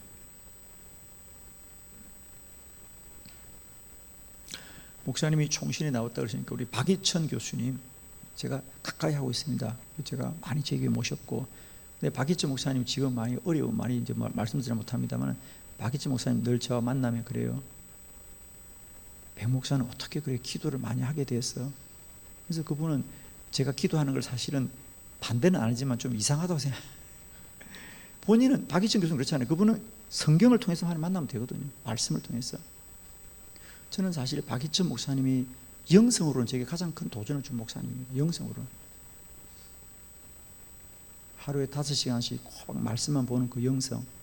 제게 엄청난 도전을 줬어요. 내가 거창에 있을 때 박이천 교수님 몇 분 모셔서 거창에 모셔서 우리에게 집회도 하고 목회자 세미나도 하고 제가 최근까지도 개인적으로 연락 주고받는 분이 박이천 목사님인데 하루에 목회하면서 또 이게 총신에 설교와 교수 나가면서도 하루에 5시간, 6시간 말씀만 보는 분이 하루 종일 정확하게 말씀만 성경을 보여. 왜? 그런 분에게 있어서는 말씀이 하나님 만나는 통로예요. 저는 100% 동의합니다. 그러나 또한 우리는 기도를 통해서도 경험적으로 하나님 만날 수 있다는 거죠. 저는. 그래서 우리가 기도는 하나님 나라의 모국어다. 그래서 기도의 유일성, 기도가 왜 우리에게 유일하냐? 그건 하나님과 대화할 수 있는 유일한 길은 기도밖에 없다는 거죠. 그리고 저는 개인적으로 제게서 가장 소중한 가치는 기도할 때 하나님 내게 말씀하시고 그 하나님의 말씀만 들려지면 우리는 무엇이든지 이길 수 있다는 거죠. 그죠? 아무리 목회가 힘들어도 저는 그렇습니다. 교인들이 우리 힘들어하는 게 힘든 게 아니고 내가 주의 음성을 듣지 못하는 게 힘든 거지 사실. 그죠? 그렇잖아요. 저는 아무리 힘들어도 주의 음성이 들려오면 우리는 그걸 넉넉하게 이긴다고 봅니다. 그런데 내가 이기려고 하니까 힘들고 내가 견디는 게 억울한 거지, 그죠? 내가 견디는 억울한 거지. 저는 이런 경험하거든요. 우리가 열왕기상 19장에 보면 엘리야가 호렙산에 가서 하나님 나의 생명을 거두달라 그러잖아요. 말은 나의 생명을 거두 주옵소서라고 완곡하게 하지만 우리식으로 말하면 뭡니까? 죽고 싶다 그 말이야. 목회하다 죽고 싶다 그 말이잖아. 목회하다가 자기가 지금 바알과 아세라 신이 난무하고 아합이 불의함을 따르자 그와 맞서서 3, 6개월 동안 영적 전쟁하다가 패배한 거 아닙니까? 그러니까 우리로 말하면 죽고 싶어 이 말이에요. 목사들 죽고 싶죠, 여러분. 조영기 목사님도 죽고 싶었어요. 목회하다가 힘들었어. 여도순 목이 건축하다가 사택에서 그 생각했다는 거 아닙니까? 늘 빚쟁이들이 전화하니까 나만 여기서 뛰어내리면 끝인데 이런 생각 누가 안 해본 사람 있습니까? 목사들이 목회하다 보면 죽고 싶을 때가 있죠. 그런데 엘리야에게 하나님의 음성이 들리잖아요, 그죠? 죽고 싶어도 호렙산에서 40일 기도하자 엘리야야 너 혼자 남은 게 아니다. 어려운 자 7,000명을 내가 남겨놓았다. 이 보이진 않지만 하나님의 음성이 들리면 우리는 이길 수 있는 거거든요. 저는 그게 목사를 이긴다고 봅니다. 목사들을. 그래서 저도 마찬가지입니다. 저도 늘 힘든 것은 현상과 사실이 힘든 것이 아니라 내게 주의 말씀이 없는 게 힘든 거고요. 저는 그래서 너무 힘들 때는 저도 금식합니다. 많이. 그건 금식해서 문제를 해결달라는 것이 아니고 내가 더욱더 주의 음성을 듣기로 합니다. 그렇죠? 주의 음성 듣기로 합니다. 자, 두 번째, 기도는 나침판이다. 나침판. 5쪽입니다. 그죠? 기도는 나침판입니다. 시편 119편 105절입니다. 우리 한번 크게 합독합시다. 시작. 아멘. 다윗의 고백이죠. 주의 말씀은 내 발의 등이요 내 길의 빛이나이다. 그래요. 그러니까 주의 말씀이 내 발의 등이다. 내 발의 등이다. 발의 등이라는 얘기는 뭐죠? 가까운 곳을 비춘다는 거죠. 하루하루 내가 어떻게 살아야 될지 알게 할 뿐 아니라 또 내 길의 빛이다. 내 인생의 모든 길의 빛이 된다. 그죠? 내 인생의 모든 길의 빛이 나이다. 즉, 내 삶의 작은 일에서부터 내 인생의 모든 일에 주의 말씀만이 빛이 나이다. 그러니까 내 길을 가리키는 나침판이라는 거죠. 주의 말씀만이. 저는 그렇습니다. 우리가 기도를 그냥 내 발의 등으로만 보면 안 돼요. 하루하루 내가 어떻게 살까도 중요하지만은 내 인생 전체를 두고 하나님이 인도해 간다는 거죠. 내 인생 전체를 두고. 근데 우리는 자꾸 하나님의 기도 응답을 순간순간 보는 거예요. 그래서 응답 안 한다라고 말하는데 하나님은 저는 그렇습니다. 우리 모두를 목사님을 하나님 부르실 때는요. 하나님의 계획이 있지 않겠어요. 그죠? 저는 참 너무도 교만하게요. 신학교 갈 때요. 제가 얼마나 교만했냐면요. 나는 목사 같은 거 안 해. 이래서 죄송합니다. 목사 같은 거 안 해. 맨날 교만했죠. 그래서 저는 신학교 4년 다니면서요. 친구들이 전도사하고 막 그럴 때 비웃었습니다. 야, 목사 하려고 그러냐? 이 얼마나 제가 좀 교만한 친구입니까? 나는 목사 안 해. 목사 안 해. 그랬습니다. 아마 하나님이 저를 그냥 뒀다면 저 목사 안 했을 겁니다. 하나님 많이 야단쳐가지고 목사 안 한다는 나를 끌어다가 그 거창 산골에다가 하나님이 개척을 시키시고.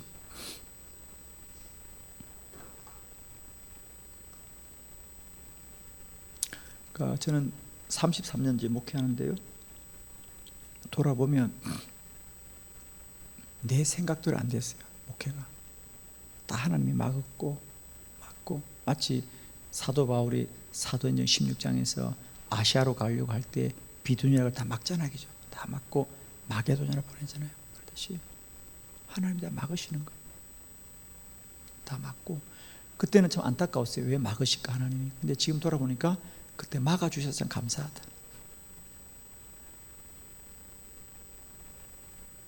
예를 들면 제가 서울의 어느 교회 청빙받은 적도 있어요. 그 전에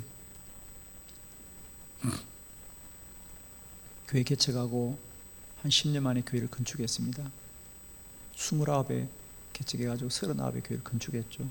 그래서 그러니까 40대 초반이에요. 그때 서울의 어느 교회가 청빙해가지고 갈 수 있었죠. 다 청빙해서 가자고 하고 나도 가고 싶었고 정말 개척교회 한 10년 넘게 하니까 힘들더라고요. 그래서 서울에 이제 안정된 교회에서 목회하면 참 좋겠다 그러고 가려고 했어요. 그런데 성도들이 반대해서 못 갔어요. 그때 그냥 반대해도 가야 되는데 성도들이 막 금식하고 철회하고 그래서 순진하게 또 교인들이 나를 사랑하는 줄 알고 앉아있다가 안 가서 정말 그때 얼마 그리고 10년 보냈잖아요. 얼마나 후회인지 몰라요. 제가 그때 서울 갈 걸. 아니 간다고 하고 못 가니까 너무 그지 목회가 못하더라고요. 왜냐하면 성도들이 내 마음을 알았잖아요. 그죠? 저거 서울 가려고 하는구나. 10년 너무 힘들었습니다. 그때 속으로 내가 그때 가야 되는데 그런데 33년을 지나고 보니까 그때 안 가길 참 잘했다. 그때 갔으면 나도 서울에 가서 그냥 정신없이 목회했을 텐데 그죠? 그 10년 동안 하나님이 기도시키고 또 준비된 한빛교회 가서 이렇게 기도 사역을 할 수 있도록 아마 제가 그때 서울에 교회 갔으면 저는 이도저도 뭐 목회는 열심히 했겠죠 그냥 그죠? 근데 제가 사실은 올 2월 달에 그래서 그 원래 중구 용산 지방에 있는 교회를 가기로 했거든요. 올 2월 달에 중구 용산 이제 연합집에 갔어요. 그때 그 장로님들 오셨더라고. 참 내가 속으로 그때 내가 그때쯤 서울에 왔으면 내가 어떻게 했을까 생각하니까 참 깜짝 놀랐어요. 그래서 그때는 서울을 못 간 게 그렇게 안타까웠었는데 하나님이 내 길의 빛이죠, 그죠? 그러니까 하나님 저는 그렇게 생각합니다. 나는 목사가 안 된다 그랬고 나는 뭐 서울에 좋은 교회 가고 싶은 마음이 있었지만은 하나님 목사 안 된다는 거 목사 만드시고 이렇게 저렇게 막으셔서 하나님이 이 시대 기도 운동을 위해서 저를 갖다가 기도도 안 하는 나를 갖다가 하나님께서 기도하게 몰아가시는 것을 제가 믿게 될 때에 저는 이 일에 대해서 뭐 후회도 없고 주저함도 없고 두려움도 없고 그냥 하나님 이끄신 대로 갈 수 있게 되는 것 같아요. 그죠? 제가 아마 내 요란껏 재고한다면 제가 이렇게 돌아다니겠습니까? 저희 교회 잘 키우려고 하겠죠. 제가 지금 완전히 교회는 그냥 뭐 제가 돌아가도 지금 매주 집회예요. 그러니까 교회를 텅 비워두고 있어 사실은. 근데 이걸 내가 붙들고 목회를 해야지만 저는 이게 하나님께 주신 사명이라고 생각하니까 기도 사역을 뛰어다닐 수 있는데 제가 아마 목회자로서 사고한다면 이런 사역을 못할 것 같습니다. 그죠? 그래서 제가 돌아보면 하나님은 내 길의 빛이다. 그러니까 내 삶의 모든 일의 마지막이 하나님께 있구나. 그래서 우리가 기도라는 걸 조금만 좀 시각을 넓게 보면 그죠? 하나님이 우리와 함께 하지 않는 게 한순간도 없는데 우리는 그 작은 순간을 바라보니까 하나님이 기도 응답 안 하는구나 라고 말하는 것 같아요. 이 나침반에 관한 얘기 하나 좀 드리면요. 원래 나침반이라는 것이죠. 배 타는 사람들에서 만들었다 그러잖아요. 그죠? 동서남북을 알아야 되니까 왜 그전에 배 타는 사람들은 밤에 별들을 보고 길을 찾았다 그러잖아요. 그죠? 밤에 별들을 보고 동서남북을 찾았는데 비가 오거나 태풍이 불거나 그러면은 길을 못 찾으니까 그 배를 타는 사람들에게 이 동서남북을 아는 게 너무 중요해서 그죠? 그래서 나침반을 만들어서 비가 오나 태풍이 오나 나침반이 얼마나 동서남을 가리키겠습니까? 그러니까 초기에 나침반이 나왔을 때 그렇게 소문이 났다는 것은 야 나침반이가 있는데 이 나침반만 가지고 있으면 이제는 태풍이 와도 문제가 없다. 비가 와도 문제가 없다. 왜?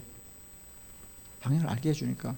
그런데 문제는 사람들은 이 나침반을 보고 읽어야 되는데 그냥 소문들이 그렇잖아. 나침반만 있으면 산다. 나침반만 있으면 산다. 마치 오늘 우리가 예수만 믿으면 산다고 하는 거 똑같은 거예요. 예수의 말씀을 따라야 되는 거 모르고 그와 같이 나침반만 있으면 산다. 그 비싼 나침반을 배에다 사다 붙여놨는데도 읽지를 않는 거예요. 나침반을. 그죠? 아무 소용이 없다는 거예요. 나침반을 읽어야 되죠. 읽고 따라가야 되죠.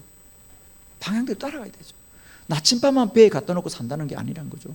저는 오늘 우리의 신앙이 그렇다고 보는 거죠. 기도하면 복 받는다? 기도도 복 안 받아요, 여러분. 예수 믿어도 복 받는다? 예수님 복 안 받아요. 왜? 예수의 말씀대로 따라가지 않는 거잖아요. 그와 똑같은 기도도 마찬가지입니다. 기도만 하지 기도 가운데 하나님의 말씀에 귀 기울이지 않고 하나님 인도를 안 받고 기도만 하는 거예요. 그냥 기도만. 이런 기도를 통해서 내 발의 등이요 내 길에 비친 말씀을 따라갈 때 기도는 가치가 있다고 좀 보는 거예요. 그래서 기도는 나침반이다. 그래서 우리가 그저 나침반을 갖다 놓기만 하지 말고 좀 이렇게 나침반을 읽지 않은 거죠. 기도도 마찬가지입니다. 기도만 한다고 앉아 있지 말고 우리가 기도를 좀 읽지 않은 거죠. 기도 속에 주의 음성도 듣고 깨달음도 가지고 그래서 우리가 인도함을 받자. 그래서 내 인생의 길을 아무도 아는 사람이 없죠, 그죠? 기도하면 우리가 날마다 주님이 우리 인생을 인도해 가신다. 그래서 기도는 나침반이다. 세 번째, 기도는 플러그인입니다. 플러그인이죠. 자, 우리 열왕기상 19장 8절로 9절인데 그것은 엘리야 이야기입니다. 엘리야 제가 말씀드렸죠. 자, 보도록 하겠습니다. 기도는 플러그인이다. 무슨 얘기냐? 조금 전에 말씀드렸던 엘리야, 그가 바알과 아세라 신과 맞서 싸우다가 어느 날 탈진합니다. 난 못하겠다. 하나님 나 생명을 거두어 주옵소서. 흔히 우리가 말하는 번아웃입니다. 그죠? 탈진하는 거죠. 탈진하는 거. 엘리야도 그의 영적 에너지가 영원하지 않다는 겁니다. 그것도 에너지가 소모됩니다. 우리가 아셔야 될 건요, 우리 목회자들도 끊임없이 영적 에너지가 소모됩니다. 우리는 한번 은혜 받았다고 그 받은 은혜 가지고 언제나 우리가 충만하지 않습니다. 우리 육적인 에너지도 소모되거든요. 아침에 일어나면 몸이 그냥 활발합니다. 그런데 이제 하루를 살고 나면 몸이 기운이 다 빠지잖아요, 그죠? 그럼 또 자고 나면 에너지가 충전돼 살아가잖아요, 그죠? 그와 같이 영적 에너지도 소모된다는 거예요. 소진된다는 거예요. 플러그인 꽂아야 된다는 겁니다. 충전해야 된다는 거죠. 그러면 또 에너지가 회복되잖아요, 그죠? 저는 기도의 가치 중에 기도는 언제나 능력도 되지만은 충전을 해야 된다는 거예요. 그래서 예수님도 언제나 새벽과 늦은 밤에 감람산에 가서 기도하시는 거예요. 기도하시는 거예요. 그래서 기도는 플러그인이다. 하나님께 충전합니다. 충전해서 영적 에너지가 채워져야 됩니다. 저희 친구 중에 일반 목회를 하다가 일반 목회가 힘들잖아요, 그죠? 그래서 우리 교단 본부에 가서 일을 하면 좋겠다고 생각했는데 기회가 된 이 친구가 교단 본부에 가게 되었어요. 우리가 한 달 좀 지나서 같이 이제 뭐 축하 겸 식사를 했어요. 그래서 밥을 먹으면서 친구들끼리 야, 그래, 일반 목회 하다가 이제 매일 아침에 가방 들고 9시 출근하니까 좋으냐? 그러니까 너무 좋대요.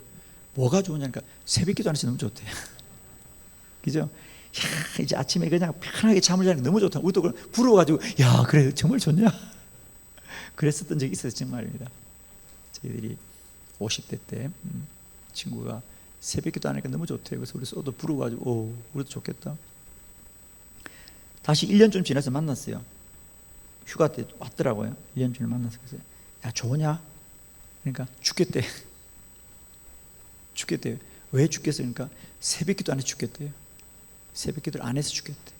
아니, 못해서 죽겠대. 왜?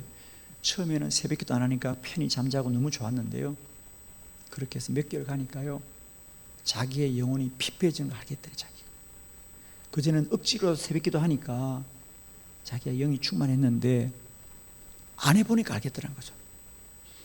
새벽 기도 안 하고 매일 회사 출근하듯이 직장에 출근해가지고 일하고 하니까 각박해지니까 몇 개월이 지나니까요, 자기가 알겠대요. 내 영혼이 피폐해진다는 것을. 그런데 문제는, 그래서 새벽 기도를 나가려고 노력하니까 담임 목사일 때는 억지로 나갔는데 남의 교회 나가는 거 더 힘들더래. 동감되죠, 그죠? 남의 교회 나가려니까 더 힘들더래. 그래서 빨리 단독 목회 나가고 싶다고. 그렇습니다. 우리도 모르게 영적인 에너지가 소모되는 거예요, 그죠? 이걸 충전해야 됩니다. 그래서 기도는 플러그인이다.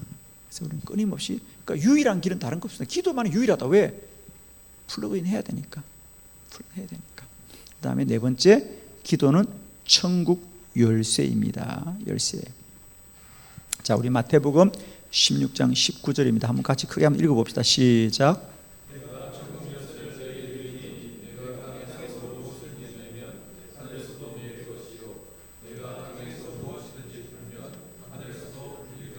아멘. 자, 우리가 천국 열쇠, 기도는 천국 열쇠다. 그러니까 하늘 문을 여는 열쇠다. 즉, 우리 인생에는 누구나 하나님의 도움이 필요할 때가 반드시 있다는 거예요, 여러분. 누가 뭐라 그래도 사람들이 기도 뭐 하냐, 기도하면 뭐 하냐고 하지만은 우리 인생에는 반드시 세상의 문이 아니고요, 하늘 문이 열려야만이 우리 인생이 해결될 때가 반드시 있습니다. 예를 들면 저희 교회는 주일마다 예배를 드릴 때마다 1부 예배, 2부 예배, 3부 예배 때 저희들은 사실 시간이 짧기 때문에 장로님들 기도 같은 게 없습니다. 근데 반드시 들어있는 순서가 뭐냐면 성도들의 간증이 있습니다. 3분 간증. 혹시 관심 있으시면 저희 교회 홈페이지에 들어가 보시면 매주 성도들의 간증만 따로 모아놨습니다.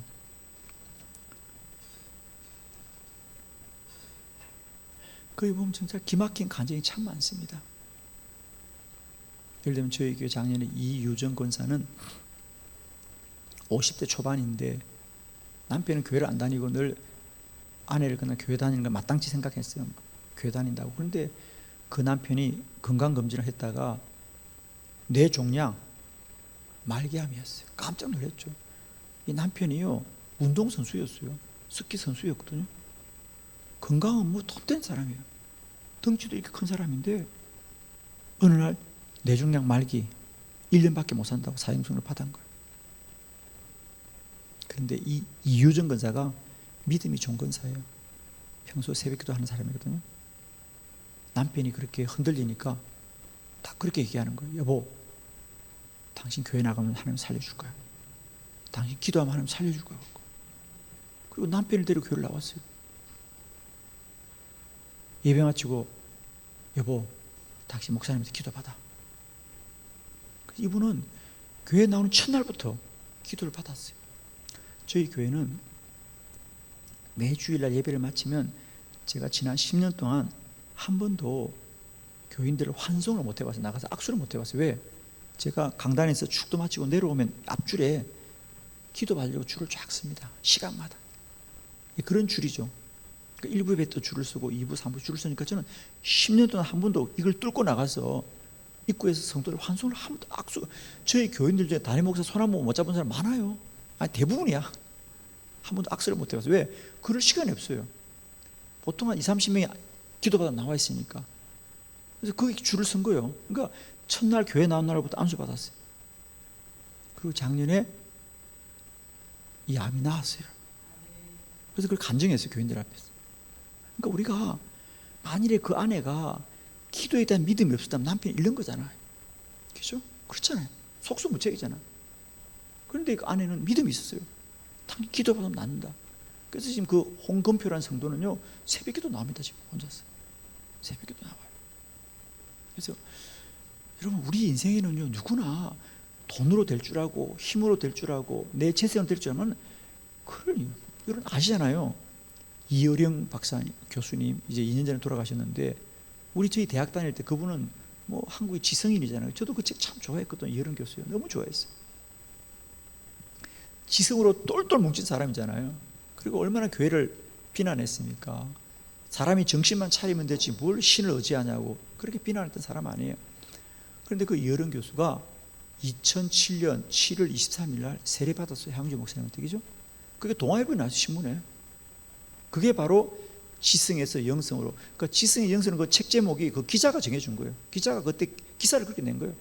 한국의 지성, 영성으로 가다. 이어령 박사, 하영종 목사한테 세례받는다. 이게 동아일보에 나왔어요. 7월 23일 날. 왜 그렇게 지성으로 똘똘 뭉쳤던 이어령 박사가 한국의 지성이라고 말했던 그가 왜 하나님 앞에 무릎을 꿇었습니까? 마찬가지입니다. 이미나 자기 딸, 미국의 변호사로 있던 딸이 어느 날 갑자기 눈이 어두워집니다. 시력이 가버렸어요.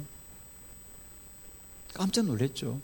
아니 현대의학이면 난다고 생각해. 아니 사람이 못할 게 뭐가 있어. 사람이 못할 게 많은데 자기 딸이 눈이 어두워지는데 속수무책이에요. 딸이 아빠 저희 집에 다녀가라 그래서 딸 집에 간 거예요.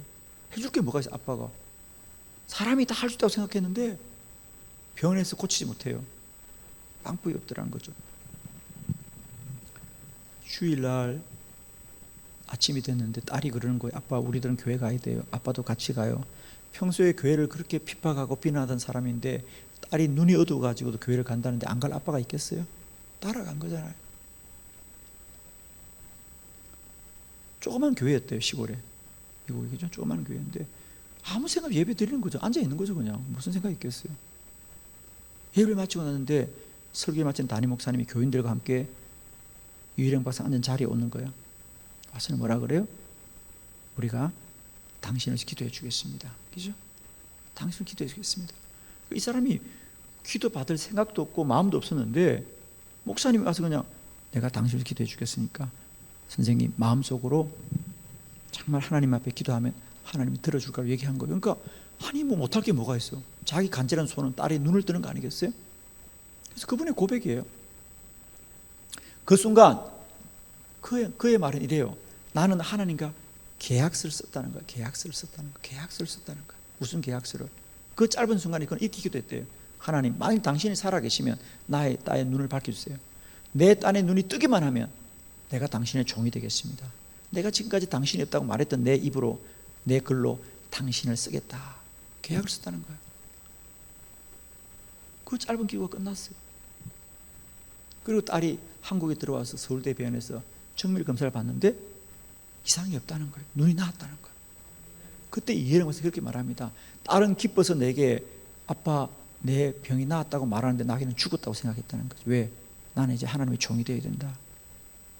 그러면서 회심합니다. 그래서 그분이 2002년 회심하면서 몇 년을 시간을 보내다가 2007년도에 세례를 받습니다. 그리고 지성에서 영성으로부터 많은 책들을 쓰고 정말 하나님이 약속한 대로 하나님이 살아계신다고 증거하다가 2년 전에 돌아가셨죠. 그죠? 네. 마찬가지입니다. 뭐 저도 목회하면서 사람들이 돈이면 다 될 줄 알고 힘이면 다 될 줄 알지만은 누구에게나 하늘의 문이 열리게 될 때 있다는 거죠. 누구에게나. 그렇습니다. 저희 교회도 수많은 기적이 있습니다. 정말 말로 안 되던 사람들 하나님이 살아계시는 어떻게 부정하겠냐고. 내 지성으로 이해 안 돼도 살아계신 하나님 어떻게 부정하겠습니까? 그래서 저는 기도는 천국 열쇠다. 기도만이 하나님의 도움을 얻는 유일한 길이란 말이에요. 기도만이 하나님의 도움 유일한 길, 다른 길이 없어요, 여러분. 기도만이 유일한 길이에요. 저는 이것이 필요한 게 아니라고 봅니다. 유일한 거다. 유일한 거다. 다섯 번째, 기도는 뭐냐? 성령의 발전소입니다. 성령의 발전소. 그게 사도행전 19장 6절입니다. 우리 7쪽에 한번 크게 읽어볼까요? 시작.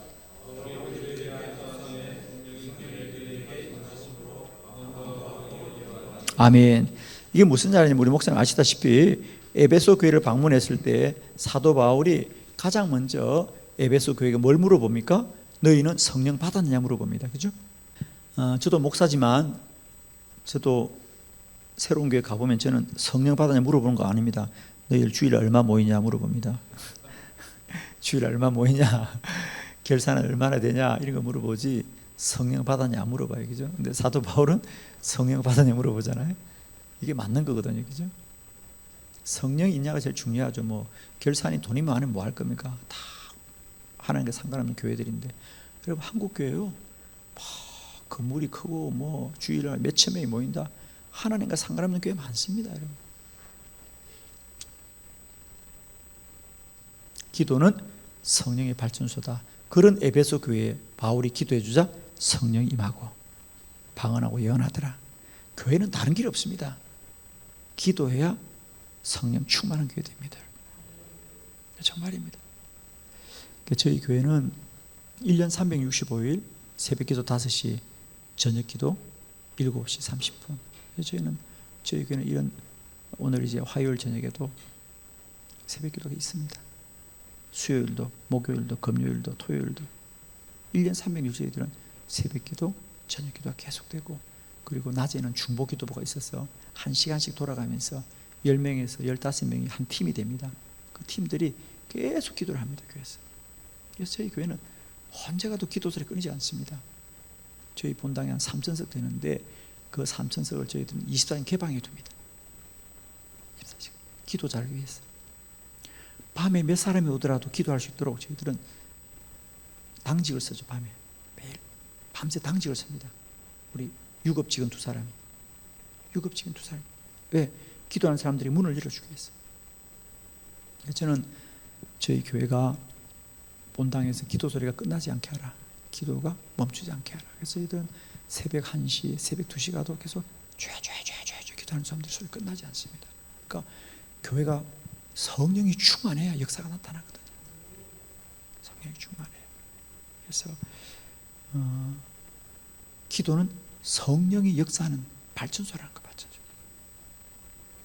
자, 8쪽입니다. 자, 2가지 빨리 마치면 9시 될 것 같습니다. 6번 기도는 영적 생존권입니다. 자, 우리 사무엘상 12장 23절 우리 다 같이 합독합시다. 시작.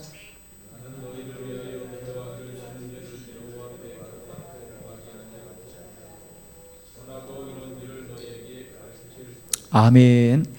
거기 보면 기도하기를 쉬는 죄, 여기 한번 줄을 그읍시다. 기도하기를 쉬는 죄. 최소한 사무엘 선지자는 기도 쉬는 것을 죄라고 했다는 거예요. 죄라고. 우리는 아무도 기도 안 하는 걸 죄라고 생각하는 사람 아무도 없습니다. 그냥 기도 안 하는 거지, 그죠? 기도 안 하는 거지. 기도를 누가 죄라고 생각하면 기도 쉬는 것을. 우리 교인들이 나 새벽기도 안 나갔다, 죄지었다 생각 안 합니다. 주일을 빠지는 건 죄지었다고 생각할 거예요. 새벽기도 안 나갈 수 있지. 개념이 바뀌어야 됩니다. 물론 여기서 죄라는 것은 그냥 잘못했다 이런 뜻이 아니죠. 우리 목사님처럼 죄는 뭡니까? 하나님 떠나는 거 아닙니까? 그러니까 선지자 사무엘은 최소한 내가 기도를 멈추면 하나님을 떠난다고 생각했다는 거예요. 저도 그렇게 생각합니다, 솔직히. 그러면 여러분 목사님들, 아니 그런 법이 어디 있냐? 하나님 무소부재하고 어디나 계시지. 오케이, 맞습니다. 하나님은 계시나 내가 알아보냐 말이에요. 솔직히 말하면 내가 알아보냐 말이에요. 우리는 쉽게 그렇게 말해요. 그게 말이 되냐? 기도하면 하나님 만나냐고? 그런 게 어디 있어? 하나님 어디나 계시지. 하나님 어디나 계세요. 그럼 어디나 계신 하나님을 알고 있냐고 말이에요. 솔직히 말이에요. 말은 그렇게 하죠, 우리가 목사님들. 하나님 어디나 계시냐고. 어디 계시죠. 근데 문제는 어디나 계신 그 하나님 내가 알아보냐고. 내가 알아보냐고. 기도를 멈추면 내가 알아보지 못합니다, 하나님. 우리가 요한계시록 3장 20절에 볼지어다 내가 문 밖에서 문 두드리고 있으니 누구든 네 음성 듣고 문을 열어라 그런 거 아닙니까? 그 라우디가 교회 한 말 아닙니까? 주님이 어디나 계시죠. 그럼 너희들의 마음의 문을 닫아놓으면 주님을 만날 길이 없는데 어떡합니까? 우리는 자꾸만 지식적으로 신학적으로 하나님 어디나 계신다. 오케이, 맞습니다. 기도한다고 하나님 만나냐고, 그런 법이 어디 있냐라고 말하지만, 그러면 기도 안 하고 하나님 만납니까? 솔직히 어디나 계신 하나님이 느껴집니까? 우리가? 그렇지 않잖아요. 저는 이 사무엘의 심정이 제가 느껴진다니까요. 이건 주석이 아니고요. 기도 쉬는 죄를 범치 말아야 된다. 왜? 저도 마찬가지입니다. 내가 기도를 멈추면 하나님을 내가 인지하지 못합니다. 하나님을 느끼지 못합니다. 어쩔 수 없어요, 여러분. 인간인지라 우리가 자꾸 신학적으로 하나님 어디나 계시고 모든 곳에 함께 하신다고 말하는데, 물론 모든 곳에 계시죠. 그러나 그 모든 곳에 계시는 하나님을 우리가 개인적으로 다 경험하고 사냐 말이야. 그렇지 않습니다. 그래서 이 사무엘은 나는 기도를 쉬지 않겠다, 그 말을 기도 쉬는 죄를 범하지 않겠다. 즉 기도를 멈추면 내가 하나님 떠나게 된다. 나는 그 하나님 떠나지 않겠다. 그래서 결론, 한국 교회는 그동안 기도를 축복권으로 자꾸 말하는 거예요. 복 받을 때만 기도해라. 복 받고 싶으면 기도해라. 아니다. 기도는 축복권이 아니고 생존권이다. 이건 죽고 사는 게 기도에 달렸다. 우리 너무 오해하는 거예요, 여러분. 아니 지금 한국교회 뭐라 그런지 아세요? 야, 한국교회 가난하고 배고프고 어려울 땐 기도 많이 했어. 그런데 이제는 교회가 이렇게 크고 사람도 먹고 살만하니까 기도 안 해도 괜찮은 거지 뭐. 이렇게 말을 합니다, 여러분. 기도를 축복원으로 보는 거예요. 저는 제가 주장합니다. 한국교회를 향해 제가 외치는 것은 기도는 축복권이 아니다. 이건 영적 생존권이다. 영적으로 죽고 사는 게 기도에 달렸는데 왜 기도를 멈추냐 지금. 제가 기도 사역을 해보면 특징이 있습니다. 큰 교회 집회도 자주 갑니다. 큰 교회는 기도 뜨겁게 안 합니다. 기도 안 해도 운영되고 교회 잘 돌아가고 담임 목사들도 연봉 잘 받고요, 편안합니다. 기도 안 해도. 전 재앙이라고 봅니다. 그게 재앙이라고 봅니다. 큰 목사들은요, 큰 교회 목사들은 갈급함이 없습니다. 한국 교회 너무 잘 돼 있습니다, 여러분. 골프지로 다니고 여행 다니고 아무 문제도 없는 교회는 이만도 이런 만큼 좋을 수가 없습니다, 솔직히. 한국 교회 지금.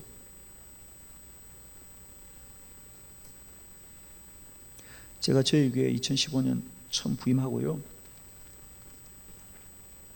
이런 큰 교회 목사를 제가 몰랐잖아요. 개척에 바닥에 기었으니까 제가.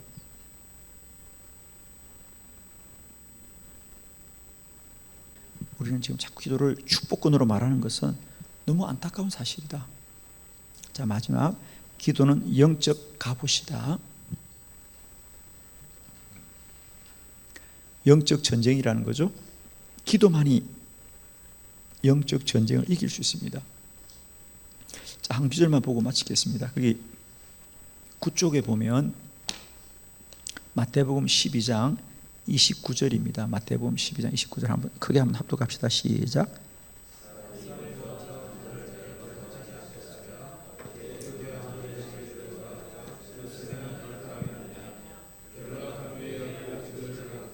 아멘.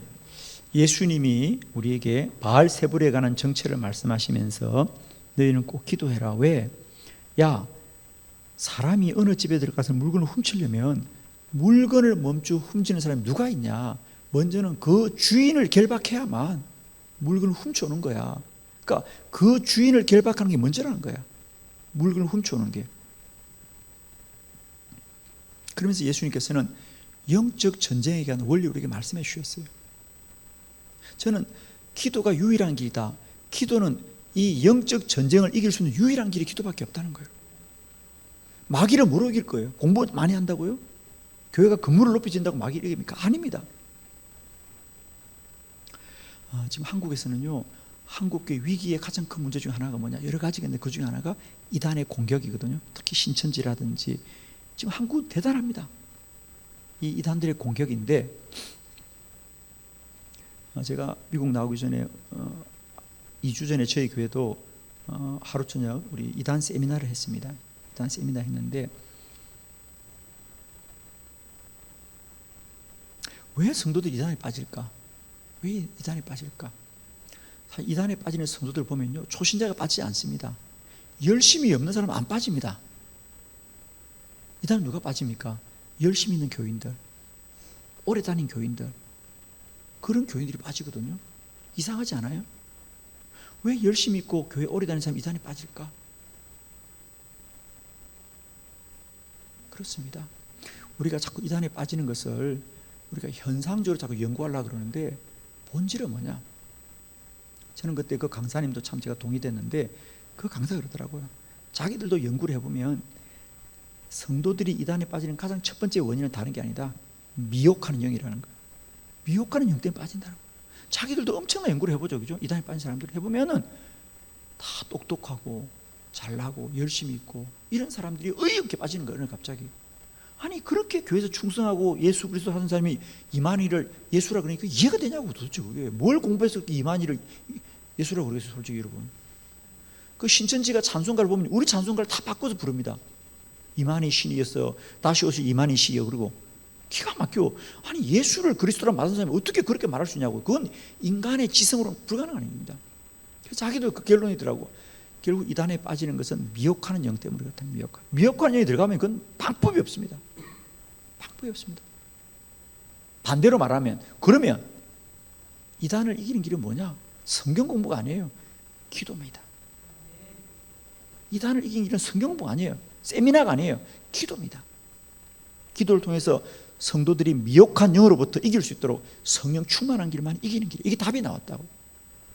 이와 같이 모든 게 마찬가지예요. 우리는 이제 알고 있잖아요, 여러분. 우리가 사람이 중립이 아닙니다. 성령에 속하지 않으면 악한 영에 속할 수밖에 없거든요. 그게 영적 전쟁이에요. 기도를 통해서 내 영혼을 지킬 수밖에 없다는 거죠. 자, 우리가 전도가 잘 안 된다 그러잖아요, 그죠? 전도가 잘 안 된다 그럽니다. 그래서 안 하잖아, 지금, 그죠? 아주 심각하거든, 지금요. 한국 교회는 전도 안 합니다. 심각하거든. 왜 안 된다니까? 전도 왜 안 되죠? 우리는 또 이렇게 말합니다. 아, 요즘 뭐 교회 나올 사람 누가 있어요? 다 바쁘고요. 직장 생활하고요. 본질은 다른 게 있어요. 기도를 안 하는 것과 교회가 전도가 안 하는 것이 같이 가고 있습니다. 아까 우리 남 목사님이 용문산 나온용 장로님이 그렇게 기도 많이 할 때 놀랍게도 전도들을 많이 보냅니다. 전도를 많이 보냅니다. 기도를 많이 하면요, 전도하게 되어 있습니다. 근데 기도를 안 하면 전도 안 합니다. 왜? 능력이 안 다. 그러니까 왜 나원봉 장로님이 그때 그렇게 강력하게 전도대를 파송했습니까? 그분들이요, 자기 바운드리만 한 게 전국으로 보냈어요. 전도적이죠. 전국으로 파송했습니다. 전국으로. 그 기도원에 있는 수도사를 갖다가 조를 짜가지고 전국으로 그냥 보내는 거야. 전도하러. 왜? 전도가 되니까 했지. 안 되면 됐겠어요? 그렇게 해도 전도가 됐단 말이에요. 왜? 강력하게 기도로 무장한 사람들은 전도가 되어집니다. 왜? 전도는 이런 거예요. 오늘 성경안대로 남의 집에 물건을 훔치는 자가 가서 물건만 가져온 누가 있어? 먼저 주인을 결박해야만이 물건을 가져오듯이, 여러분, 우리가 구원을 안 받는 사람들은 그냥 뭐 윤리적이고 도덕이 문제가 아니고 그 영이 마귀의 메인지 아닙니까, 여러분? 흑암의 메인지 아니에요? 그 결박을 누가 이길 겁니까, 여러분? 우리가 기도로 이겨서 그 영적인 전쟁을 이겨야만이 전도가 됩니다, 여러분. 이건 너무 강력한 얘기죠, 우리에게. 그래서 저는 정말 왜 기도하지 않는 이 시대의 교회가 전도가 안 될까? 그건 우리가 결국 같이 가는 거예요. 전도가 안 된다는 건 기도 안 하기 때문이거든요. 저희들은 전도 열심히 합니다. 근데 저희들은 꼭 전도대를 파송할 때 기도를 시킵니다. 기도를 많이 하고 가라. 기도를 많이 하고 가라.